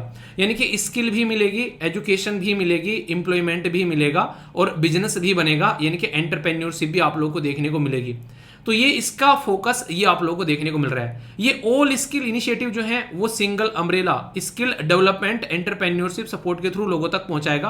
यानी कि जैसे कहते हैं ना, मॉल में चले जाओ, वहीं पर ही आप लोग सामान खरीद सकते हो खाने पीने का, वहीं पे आप लोग हर तरीके के एंजॉयमेंट कर सकते हो। फंक्शन बहुत सारे देखने को मिलते हैं आज के डेट में, तो मूवी देख सकते हो, बहुत सारी एक्टिविटीज कर सकते हो। तो एक वन स्टॉप सॉल्यूशन यहाँ पर बन गया है। ऐसे ही ये करने की कोशिश की जा रही है। ये नेशनल स्किल डेवलपमेंट कॉर्पोरेशन के द्वारा कोलैबोरेट करके यहाँ पर मल्टी इंडस्ट्री के साथ में ये परफॉर्म किया गया। वर्ल्ड बैंक जो है असिस्ट कर रहा है स्किल एक्वाइजेशन और knowledge awareness for the livelihood promotion, जिसका नाम है संकल्प, इसके थ्रू मिलकर काम किया जा रहा है। तो एक इंपॉर्टेंट क्वेश्चन यहां पर ये बन जाएगा कि इस प्रोग्राम में कौन हमारा हाथ पकड़े हुए है। तो जैसे कि ऑप्शन दे देंगे IMF, एशियन डेवलपमेंट बैंक, ठीक है, या फिर यहां पर ब्रिक बैंक, तो कोई भी ऐसा दे देंगे तो याद रखना वर्ल्ड बैंक यहां पर ये काम कर रहे हैं, ठीक है। जो प्लेटफॉर्म है वो अलाइन कर रहा है विजन, ताकि G20 का जो फ्रेमवर्क है कि कैसे डिजिटल पब्लिक इंफ्रास्ट्रक्चर को हम लोग को बढ़ाना है, तो उसके साथ में भी ये अलाइन कर यानी कि मिलकर काम कर रहा है। तो एक पॉजिटिव साइड आप लोगों को यहां पर इसकी और देखने को मिल जाती है। अब यहां पर जो हमें स्किल डेवलपमेंट, ये यहां पर स्किल इंडिया डेवलपमेंट यानी कि सिड के बारे में बात कर रहे हैं। ये मोर देन 264 स्किलिंग कोर्स आप लोगों को यहां पर देखने को मिल जाएंगे, और ये लगभग 42623 सेंटर अक्रॉस द कंट्री ये अवेलेबल हैं आज की डेट में इसके। यानी कि अगर आप लोग स्किल सीखना चाहते हैं तो ये काम कर रहा है एप्पल प्ले स्टोर पर भी और गूगल पर, दोनों जगह आप लोग को ये मिल जाएगा एप्लीकेशन की फॉर्म में। इंपॉर्टेंट बात क्या है कि इंडियन लैंग्वेज में, कई सारी लैंग्वेज में आप लोग को देखने को मिल जाएगा। अगर आप लोग इसके साथ में कनेक्ट होते हैं तो आप लोग को अपनी आधार बेस्ड KYC कंप्लीट करनी है, और यूजर फ्रेंडली इसका जो इंटरफेस बना रखा है। जैसे नहीं आप लोग को SLV यानी कि आप लोगों का जो एप्लीकेशन है SLV वाला, उसका इंटरफेस देखकर कई सारे बच्चे कहते हैं सर कितना आसान है ये, यानी कि जैसे आप लोग उसको डाउनलोड करते हो तो बिल्कुल सामने ही सारी चीजें उसमें देखने को मिल जाती है, उसमें एंट्री करो और अपनी चीजों को एंजॉय करना स्टार्ट कर दो। तो बिल्कुल ऐसे ही बड़ा ही आसान सा बनाया गया है इसको भी, ताकि किसी को कोई दिक्कत ना हो। बहुत होच पोच नहीं है कि यहां पर जाकर कहां घुसकर क्या करना है, ठीक है। तो वही बातें हैं। तो यहां पर आधार इनेबल फेशियल रिकॉग्निशन टेक्नोलॉजी आप लोगों को देखने को मिलेगी, यानी कि फेस से भी आप लोग उसके अंदर में एंट्री कर सकते हैं। सेंटर और स्टेट मिलकर काम कर रही है, और ये इंट्रोड्यूस किया गया डिजिटली वेरीफाइड क्रेडेंशियल, ताकि सिक्योर किया जा सके, टेम्पर प्रूफ बनाया जा सके, ताकि यहां पर इसके अंदर में कोई भी गड़बड़ न हो। और एडिशनल जो यहां पर सिड जो यहां पर बेसिकली ऑफर देता है डिजिटल CV, ताकि यहां पर QR कोड को स्कैन कर सारी चीजें आसानी से की जा सके। यानी कि टेक्नोलॉजी का भरपूर इस्तेमाल कर स्किल प्रोवाइड कराने की कोशिश यहां पर की जा रही है, ऐसा आप लोग बोल सकते हैं। मुझे अभी भी याद है एक बच्चे के द्वारा मेल किया गया था, बेसिकली मेल नहीं किया था, इंस्टाग्राम पे मैसेज किया था। तो उसने बेसिकली मुझे ये बोला कि सर एप्लीकेशन मैंने डाउनलोड किया है, कह रहा सर इतना आसान एप्लीकेशन का इंटरफेस मैंने आज तक नहीं देखा। मतलब जो भी कहीं पे उसने एप्लीकेशन और भी इस्तेमाल किए होंगे, तो वहाँ पे सर कहता है कि पता नहीं कैसे कैसे होच पोच से हो जाते हैं, कई बार तो समझ में नहीं आता कहाँ से चीज़ें देखनी है। उसमें आपने इतना आसान बना दिया, और इवन टीचर ने कईयों ने ये बात बोली। मैंने कहा इतने दिनों से ही देख रहा था, मुझे बेसिकली ये था कि किसी को समझाना ना पड़े कि यूज़ कैसे करना है, बस खोल ले एक बार और सारी चीज़ें उसके सामने निकल कर आ जाएंगी, ठीक है। और आप लोगों ने देखा इतनी सारी चीज़ें वहाँ पर एप्लीकेशन के ऊपर चढ़ रही है। आज तक भी किसी को सिस्टमेटिक वे में ये इसके लिए अलग से ऐसी नहीं क्लास अपडेट करनी पड़ी है कि यार ऐसे यूज़ कर लो, यहाँ से जाके क्लास देख लेना, ये कर लो। मतलब बेसिक सा इतना बना रखा है कि आसानी से सारी चीज़ें सामने ही रखी हुई है एकदम। तो ये क्या होता है, इससे ये रहता है कि इंसान जो है उसको यूज़ करने में भी मजा आता है, तो आसानी से उसको इंजॉय कर पाता है। तो ये ही यहाँ पर सरकार फोकस देने की कोशिश कर रही है, ठीक है। इंपॉर्टेंट न्यूज़ है, और स्पोर्ट की न्यूज़ आप लोगों को देखने को मिलती है। अच्छा, किस किस ने SLV एप्लीकेशन डाउनलोड कर रखा है? ऐसे भी है किसी ने नहीं किया अब तक, जरूर करना डाउनलोड, क्योंकि डेली शाम को 5 बजे आप लोगों को वहाँ पर क्विज देखने को मिलता है, जिस पे आसानी से आप लोग उसको एंजॉय कर सकते हैं पूरे वीक में। फिर वीकली टेस्ट आप लोगों के लिए होता है, जिसको आप लोग एंजॉय कर सकते हैं। इससे फायदा क्या होगा? इससे फायदा होगा कि आप लोग अपनी पढ़ाई को एक अच्छी डायरेक्शन दे पाएंगे, और करंट अफेयर आप लोग की मुट्ठी में आ जाएगा, ठीक है। ये 2023 की बात की जा रही है। हमारे देश में नॉर्मली आज की डेट में हाईटेक चीजें भी आप लोगों को देखने को मिल रही हैं, जो कि पहले ज्यादातर देखने को नहीं मिलती है। बात की जा रही है Monster Energy Yamaha Motor Grand Prix edition हमारे देश के अंदर में ये लॉन्च किया जा रहा है इंडिया के अंदर में। कहां पर? ग्रेटर नोएडा के अंदर में। ग्रेटर नोएडा को फिलहाल एक काफी लार्ज स्केल पर एक हब के तरीके से डेवलप किया जा रहा है। तो ग्रेटर नोएडा के अंदर में जो बुद्धिस्ट इंटरनेशनल सर्किट है इन ग्रेटर नोएडा, वहां पर आप लोगों को देखने को मिलेगा। इसमें मोटो ग्रांड पिक यानी कि जो एक तरीके से मोटरसाइकिल बाइक की जो रेस है वो आप लोगों को देखने को मिलेगी। फर्स्ट एवर एनुअल कंपटीशन जो है ये 1949 में आप लोगों को देखने को मिला था। तो ओल्डेस्ट मोटर स्पोर्ट चैंपियनशिप आप लोग यहां पर बोल सकते हैं। मोटो जो यहां पर ग्रांड पिक जो फेडरेशन इंटरनेशनल जो आप लोगों को यहां पर ये देखने को मिल रही है, ये हमारे देश में आप लोगों को इसका सीजन देखने को मिलेगा 2023। 11 टीम लगभग 22 राइडर जो है यहां पर आने वाले हैं हर एक टीम से। और इसी के साथ में ये जो आप लोगों को देखने को मिलेगी 21 ग्रांड पिक जो रेस है यहाँ पर, ये अराउंड द वर्ल्ड आप लोगों को देखने को मिलेगी, और 1 लोकेशन उसकी इंडिया में आप लोगों को नजर आएगी, ठीक है। तो यहाँ पर Moto Grand Prix Bharat this year जो है ये होस्ट की जा रही है। कहां पर? ग्रेटर नोएडा के अंदर में। तो 5 किलोमीटर का लॉन्ग ट्रैक यहाँ पर तैयार है, जिसकी विड्थ जो है वो 12 मीटर आप लोगों को देखने को मिलेगी। और ये जो ट्रैक है ये इसमें अलग अलग जो इसकी बता रखी है क्या क्या चीजें हैं, ये सारी बातें बेसिकली इसका वो तो इसके डायमेंशन बता रखी है, इंपोर्टेंट नहीं है। इंपोर्टेंट बात क्या है नॉन स्टॉप रेस आप लोगों को देखने को मिलेगी विदाउट एनी पिट स्टॉप, कहीं पे भी कोई स्टॉप नहीं है, वरना कई बार स्टॉप लगाने पड़ते हैं। तो यहाँ पर लगभग 40 से 45 मिनट की रेस देखने को मिलेगी, जिसमें 100 से लेकर लगभग 150 किलोमीटर की डिस्टेंस दूरी तय की जाएगी उस पर्टिकुलर चक्कर के अंदर में। यहाँ पर अर्लियर अगर आप लोग देखो 500 सीसी की जो बेसिकली सिस्टम यानी कि बाइक यूज की जाती थी 2002 तक का, फिर आगे इनकी इंजन की कैपेसिटी जो है 990 कर दी, फिर अगेन 2007 में इनकी कैपेसिटी जो है 800 के करीब की गई थी, पर लेकिन फिर से इनको बढ़ाकर 2012 में 1000 सीसी कर दी यहाँ पर, जो कि अब यहाँ पर चला हुआ है। सीजन नॉर्मली मार्च से लेकर नवंबर तक आप लोगों को देखने को मिलता है। तो यहाँ पर अभी जो सामने आप लोगों को नजर आएंगे काफी लार्ज स्केल पर राइडर जो है first, second, third and 15th position तक यहाँ पर आप लोगों को चीज देखने को मिलेगी, जिसमें चैंपियन, कॉन्ट्रैक्टर। ये देखो सबसे बड़े फायदा पता है क्या होता है, अगर कोई ऐसा इवेंट अगर देश के अंदर में होता है तो सबसे बड़ी बात है कि इंटरनेशनल लेवल पर हमारा प्यारा भारत जो है वो यहाँ पर कहीं ना कहीं नक्शे पर दिखाया जाता है कि हाँ उस देश में ये पर्टिकुलर रेस हो रही है। कई बार तो कई सारे लोग फैन होते हैं उस पर्टिकुलर इवेंट के, तो वो भी उनके पीछे पीछे चले आते हैं उसको देखने के लिए। तो ये चीजें आप लोग समझ सकते हैं। तो जितने इंटरनेशनल इवेंट हमारे देश में होंगे इतना ही इंटरनेशनल लेवल पर हमारे देश को रिकॉग्नाइज किया जाएगा और उतने ही अच्छे लेवल पर हमारे देश के अंदर में इन्वेस्टमेंट आएंगे, उतने ही बड़े बड़े हमारे देश के अंदर में ब्रांड आएंगे, उतने ही बड़े बड़े हमारे देश के अंदर में एफडीआई लेकर आएंगे, इतने ही ज्यादा हमारे देश के अंदर में इंफ्रास्ट्रक्चर डेवलपमेंट होगा, इतना ही हमारे देश के अंदर में इंप्लॉयमेंट जनरेट होगा।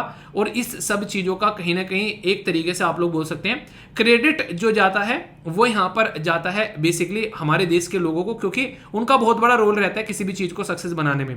तो यहाँ पर कोई भी काम हो अगर देश के नागरिक जो है वो ढंग से काम करें तो सारी चीजें अच्छी होती हैं। गवर्नमेंट अच्छी हम लोग चुनकर लाते हैं तो अच्छे अच्छे काम होते हैं। तो जिस तरीके से हम लोग अच्छे काम करना चाहते हैं तो इसलिए कहा जाता है कि हमेशा वोट जो है वो अपने लोकल इंसान को देख कर दो कि आपके लोकल एरिया में कौन काम करने वाला है, ठीक है। तो फिर डेवलपमेंट भी अच्छे लेवल पर देखने को मिलेगा। ओके, तो ये बेसिक सी चीजें हैं यहाँ पर जो कि आप लोग समझ सकते हैं, डाउट नहीं होना चाहिए। हमारे देश के अंदर में सबसे बड़ी बदतमीजी मुझे लोगों की ये देखने को मिलती है, जिस चीज को उनको करने से रोकते हैं उस चीज को वो ज्यादातर एक नहीं बढ़ बढ़कर करते हैं। लेकिन कहीं पर लिखा हो कि यहाँ पर मत मूतना, कई बार तो ऐसे शब्द लिखे रहते हैं दीवारों पर, आप लोगों ने कई बार देखा होगा कि गधे के पूत यहाँ पर मत मूत। आप लोगों ने देखा है दीवार पर कई बार ऐसे शब्द लिखे हुए, और वहां पर सबसे ज्यादा लोग मूतते हुए आप लोगों को नजर आएंगे। यहाँ पार्किंग करना मना है वरना टायर की हवा निकाल दी जाएगी, वहां सबसे ज्यादा लोग आप लोगों को पार्किंग करते हुए नजर आएंगे। ये हमारे देश में लोगों का नेचर है कि जो उनको मना करते हैं कि यहाँ पर ये काम मत करना, वहीं पर ही वो काम करते हुए नजर आएंगे।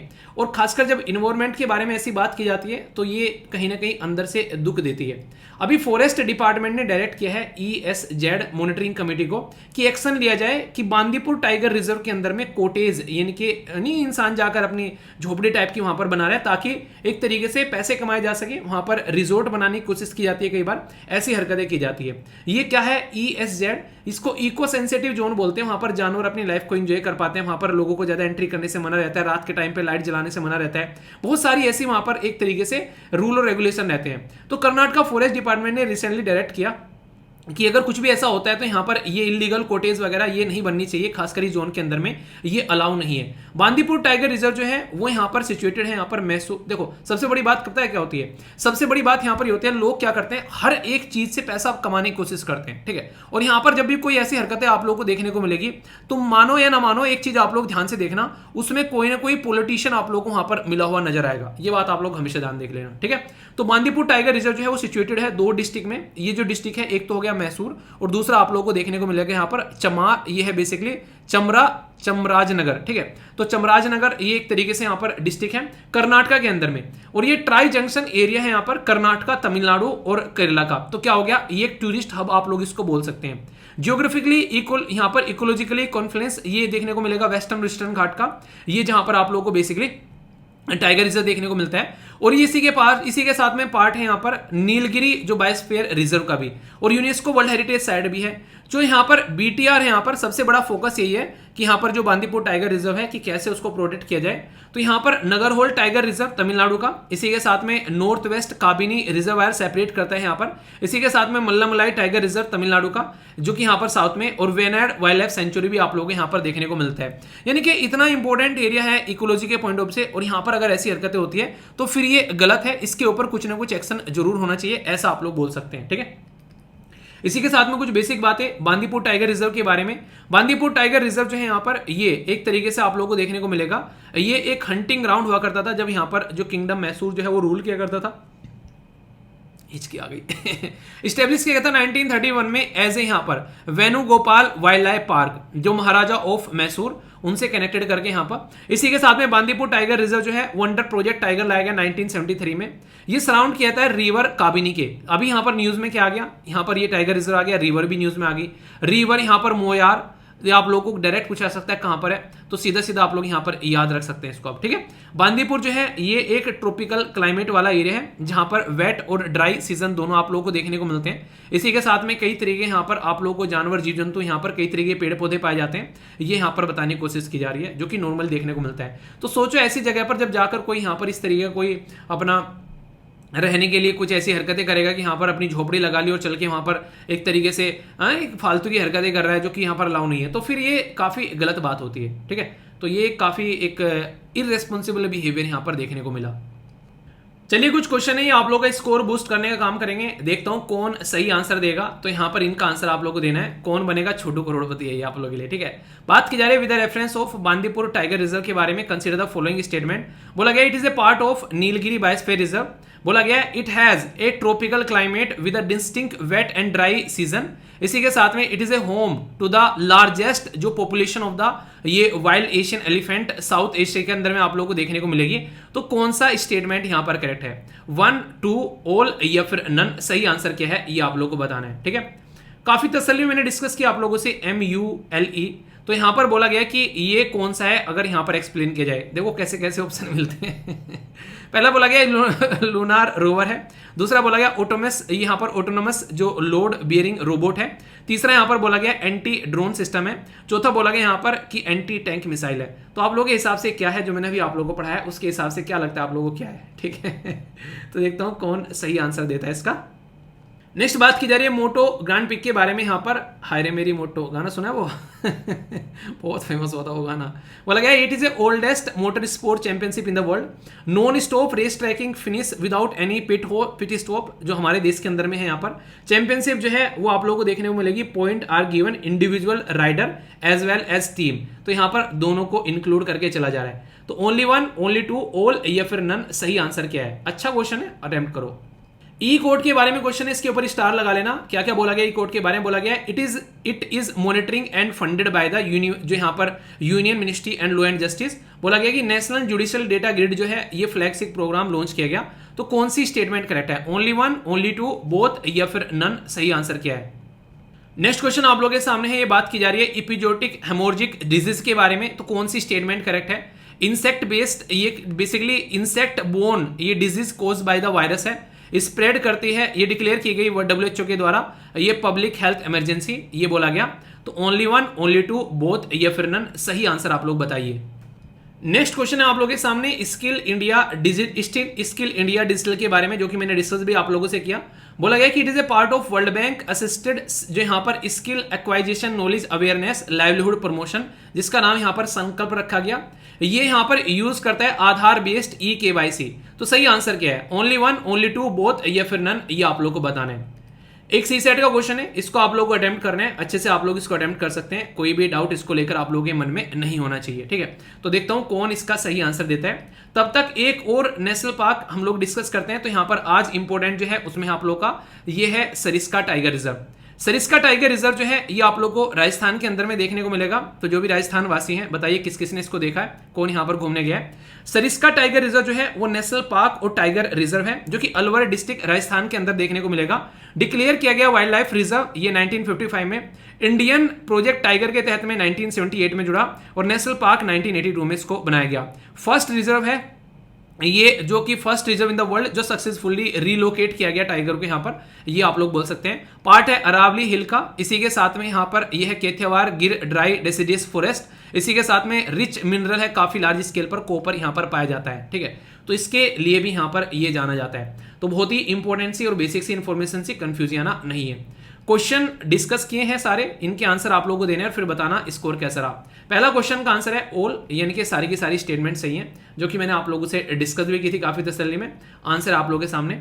नेक्स्ट यहाँ पर ये मैंने डिस्कस किया बी था इसका आंसर, मैंने अभी बताया सारा कि किस तरीके से हमारी आर्मी को फायदा पहुंचाने वाला है। कंफ्यूजन नहीं है। ये ग्राम के बारे में ओल स्टेटमेंट करेक्ट है, सारी की सारी बताई अभी आप लोगों को तसल्ली में। नेक्स्ट यहाँ पर ई कोड के बारे में यहाँ पर दोनों आंसर सही है, तो बहुत आप लोग यहाँ पर लगा सकते हैं। इसी के साथ में EHD, ये EHD के बारे में मैंने डिस्कस किया आप लोगों से, तो ओनली वन सही है यहाँ पर, ठीक है, क्योंकि यहाँ पर पब्लिक हेल्थ इमरजेंसी नहीं बोला गया इसको। पब्लिक हेल्थ इमरजेंसी का कोई मतलब ही नहीं है, ये एनिमल के बारे में बात की जा रही है, ठीक है। तो पब्लिक हेल्थ इमरजेंसी कैसे इसको बोला जा सकता है, तो नोटिफाइड डिजीज की कैटेगरी में इसको रखा है कि ऐसी भी कोई बीमारी है दुनिया में, ठीक है, हेल्थ इमरजेंसी नहीं है यहाँ पर, ओके। इसी के साथ में यहाँ पर स्किल के बारे में बात की, तो दोनों स्टेटमेंट यहाँ पर करेक्ट है। ये मैंने डिस्कस किया था EKYC और वो सारी बातें। CSAT वाला क्वेश्चन अगर डेली भी एक अटेम्प्ट करोगे तो बहुत फायदा देखने को मिलेगा। CSAT को हल्के मत लेना, मैं फिर से बोलता हूँ, CSAT को अच्छे से लेकर चलना, वरना फालतू में चीजें जो है वो रखी की रखी रह जाती हैं फिर, ठीक है। तो आंसर यहाँ पर इसका D है, अच्छे से आप लोग इसको देख सकते हैं, कंफ्यूजियाना आप लोग को कतई नहीं है इसको लेकर, ओके। अब सबसे एंड में है आप लोगों के सामने आप लोग का फेवरेट सेक्शन, जिसको लेकर कई सारे बच्चे जो है वेट करते हैं, कहते हैं सर बड़ा मजा आता है जब सेंटेंस फॉर्म करते हैं, ठीक है। रियलिटी में कई सारे बच्चे जो है बहुत ही सीरियस होकर सेंटेंस फॉर्म करते हैं, तो अच्छा लगता है इस तरीके से, तो इसमें जरूर पार्टिसिपेट किया करो, ठीक है। इससे इंग्लिश काफी आप लोग की इंप्रूव होगी।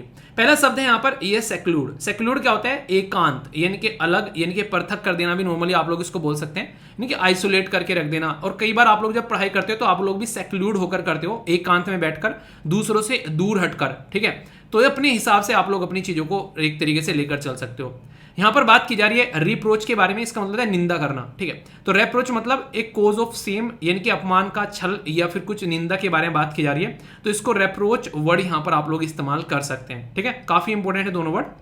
सेंटेंस फॉर्म करोगे तो लंबे समय तक याद रख पाओगे। ट्रांसेंडेंस है यहाँ पर, यह श्रेष्ठता, यानी कि एक तरीके से प्रमुख, श्रेष्ठ या विशिष्ट भी आप लोग इसके लिए बोल सकते हो, तो काफी इंटरेस्टिंग शब्द है। नेक्स्ट यहाँ पर यह है कमपेंस, ठीक है।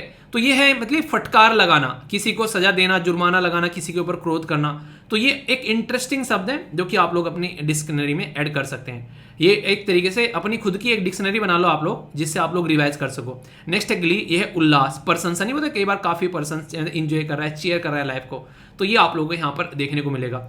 एक बात बोलना चाहूंगा यार, कोई भी माँ के पेट से सीख कर नहीं आया, अगर मेहनत नहीं करोगे, आप नहीं करोगे तो कोई और मेहनत करके आगे निकल जाएगा। आलस अगर आज की डेट में आप लोग कर रहे हो, ये आप लोगों के जिंदगी का सबसे बड़ा शत्रु आप लोगों को देखने को मिलेगा।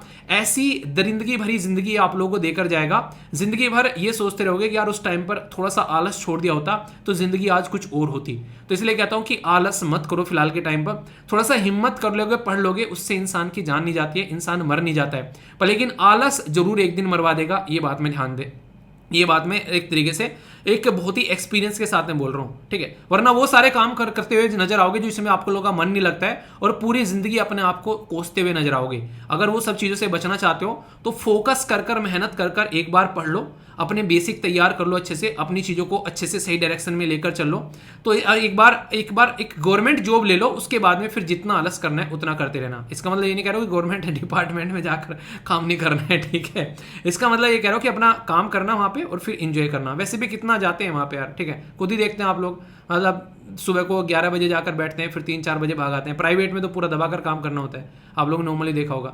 तो गवर्नमेंट डिपार्टमेंट को वैसे भी सीरियस नहीं लेते हैं, पर आप लोग अपना काम सीरियस करना, बाकी एंजॉय करना। गवर्नमेंट की छुट्टी सारी रहती है, एंजॉय कर सकते हो, कोई ऊपर से ज्यादा फटकार लगाने वाला नहीं है, जैसे नॉर्मली प्राइवेट में कोई निकाल के फेंक दे, वो सारी टेंशन नहीं रहती है। तो एक तरीके से बहुत ही अच्छी जिंदगी होती है, टेंशन काफी कम होती है, ऐसा आप लोग बोल सकते हो। कुछ हो ना हो, घर का काम चलता रहेगा, कभी भी ये नहीं रहेगा कि यार इस महीने सैलरी नहीं आएगी, ठीक है, वो आप लोग सोच सकते हो। तो एक सिक्योरिटी के लिए लोग जो है ज्यादातर गवर्नमेंट जॉब लेते हैं, इसके लिए मेहनत करनी पड़ती है क्योंकि कंपटीशन इतना हाई है जिसकी कुछ हद नहीं है। तो अगर आप नहीं करोगे तो कोई और करेगा, जितनी पोस्ट है वो भर जाएंगी, खाली नहीं जाएंगी, इस बात की गारंटी दे रहा हूँ। तो आप लोग डिसाइड कर लो कि आप लोगों को क्या करना है, ठीक है। तो कैसा लगा डिस्कशन जरूर बताना, फीडबैक जरूर देना, कोई भी समस्या कोई परेशानी हो तो जरूर बताना, उसको दूर किया जाएगा कोई भी समस्या अगर होगी। और जिंदगी में एक बार सीरियस होकर किसी भी एग्जाम की अगर आप लोग तैयारी करना चाहते हैं, खासकर यूपीएससी की और खासकर सीडीएस की, और अब तो एक बेसिक कोर्स भी आ गया जो कि हर एक एग्जाम में आप लोग को फायदा पहुंचाने वाला है, ठीक है। जैसा मैंने बताया था कि वो एक ऐसा कोर्स है जो कि आप लोगों को किसी भी एग्जाम के लिए तैयार कर सकता है, जो वनडे टाइप का एग्जाम होता है। इवन अगर कोई बच्चा, जैसे मैंने बोलता ना, अगर कोई 12वीं करके भी कोई बच्चा आ रहा है, तो ऐसा नहीं कि वो 12वीं का बेसिक इतना पढ़ाया जा रहा है वहां पर कि आप लोग बेसिकली बच्चा कह रहे हैं सर 12वीं के लिए है क्या वो कोर्स, वो 12वीं के लिए नहीं यार, उसको उसके अंदर में सारी क्लासेस आप लोगों को एनडीए, सीडीएस, ईपीएफओ या फिर एसएससी, उस तरीके के लेवल की आप लोगों को सारी क्लासेस देखने को मिलेगी, ठीक है। कई सारे बच्चों ने उसको लेकर अपने स्टेट पीसीएस के पेपर दिए फिर रिसेंटली, बेसिकली, ठीक है। तो ये इसलिए मैं बोल रहा हूँ, उसको हल्के में मत लेना, उसको ये नहीं कि वो बेसिकली जिस तरीके से आप लोग सोच रहे हो, ठीक है। पहले इसका प्राइस था वो था 3999, अभी फिलहाल इसका प्राइस है 4999, ठीक है। ये टोटल मिलाकर कोर्स जो है 15,000 की कॉस्ट का है, क्योंकि इसके अंदर में टोटल 16 सब्जेक्ट है। फिर भी इसकी हाईएस्ट प्राइस जो है वो 10K तक जाएगी, आराम से बढ़ती रहेगी। जिसको लेना है वो लेते रहना, क्योंकि इसकी प्राइस जो है अभी यहाँ पर है, तो जल्दी इसकी प्राइस जो है यहाँ से इंक्रीज होके, क्योंकि ये पूरी साल का है आप लोग के लिए, पूरी साल का। अगर एक तरीके से निकालोगे ना, इसकी पूरी कॉस्ट निकालोगे, 500 रुपये महीने से भी सस्ता ये आप लोगों को पड़ने वाला है, ये आप लोग ध्यान रखना, ठीक है। अगर 6,000 भी इसकी कॉस्ट हो जाती है, एक साल का है 500 रुपये, समझ रहे हो, एक इंटरनेट का रिचार्ज कर लेता है इतना इंसान, आप लोग इस तरीके से समझ सकते हो। और ये भी एक बार आप लोगों का फाउंडेशन तैयार हो जाएगा तो फिर कोई टेंशन आप लोगों को देखने को नहीं मिलेगी। बाकी आंसर राइटिंग अगर आप लोग ज्वाइन करना चाहते हैं तो ये ग्रुप है, यहाँ पर एक अच्छा मॉडल आंसर आप लोगों को मिलेगा, जिससे आप लोग अच्छी तैयारी कर सकते हैं। यहाँ पर आप लोगों को पेमेंट कर आप लोगों को यहाँ पर ये स्क्रीनशॉट शेयर करना है, और क्लास नोट्स जो भी है वहाँ पर जो पढ़ाया जा रहा है बेसिकली यूपीएससी क्लासेस में, अगर आप लोगों को लगता है कि उनके बस क्लास नोट्स चाहिए तो इसके लिए भी एक बहुत ही माइन्यूट सा प्राइस रखा गया है। लोग तो इसको 4-4, 5-5 हज़ार में बेच रहे हैं, पर लेकिन बस यहाँ पर बहुत ही जद्दोजहद लगी टीचर को कन्विंस करने में, तो इसके लिए बहुत ही माइन्यूट सा प्राइस है। इनको भी आप लोग यहाँ पर देख सकते हैं अगर आप लोगों को इनको लेने में इंटरेस्ट है तो। ये दोनों अलग अलग ग्रुप है, इनको जिस भी को भी ज्वाइन करना है स्कैन करो इसको यहाँ पर, या फिर ये यूपीआई आईडी है, इस पर आप लोग पेमेंट कर एक व्हाट्सएप नंबर पर यहाँ पर ये स्क्रीनशॉट भेज देना, तो आप लोगों को प्रोसीजर बता दिया जाएगा कैसे आप लोगों को ज्वाइन करना है। बस थोड़ा सा वेट कर लेना, यानी कि इमीडिएटली आप लोग होच पोच हो जाओ, ठीक है। तो ये था पूरा प्रोसीजर। आशा करता हूं आप लोगों ने लेक्चर एंजॉय किया होगा, फीडबैक जरूर दे दिया करो जैसा भी लगता है, अच्छा है बुरा। बाकी नेक्स्ट लेक्चर में मिलता हूं। आज का सबसे बेस्ट आर्टिकल कौन सा लगा ये आप लोगों को बताना है, और रिकॉल करो कौन कौन से आर्टिकल आज आप लोगों ने सुने, देखता हूं कितने आप लोग रिकॉल कर पा रहे हो। तो नेक्स्ट लेक्चर में मिलता हूं, तब तक अपना ध्यान रखिए, बड़ों को नमस्ते, छोटों को प्यार, छोटी सी लाइफ एंजॉय करार। मिलता हूं नेक्स्ट वीडियो में, तब तक के लिए जय हिंद।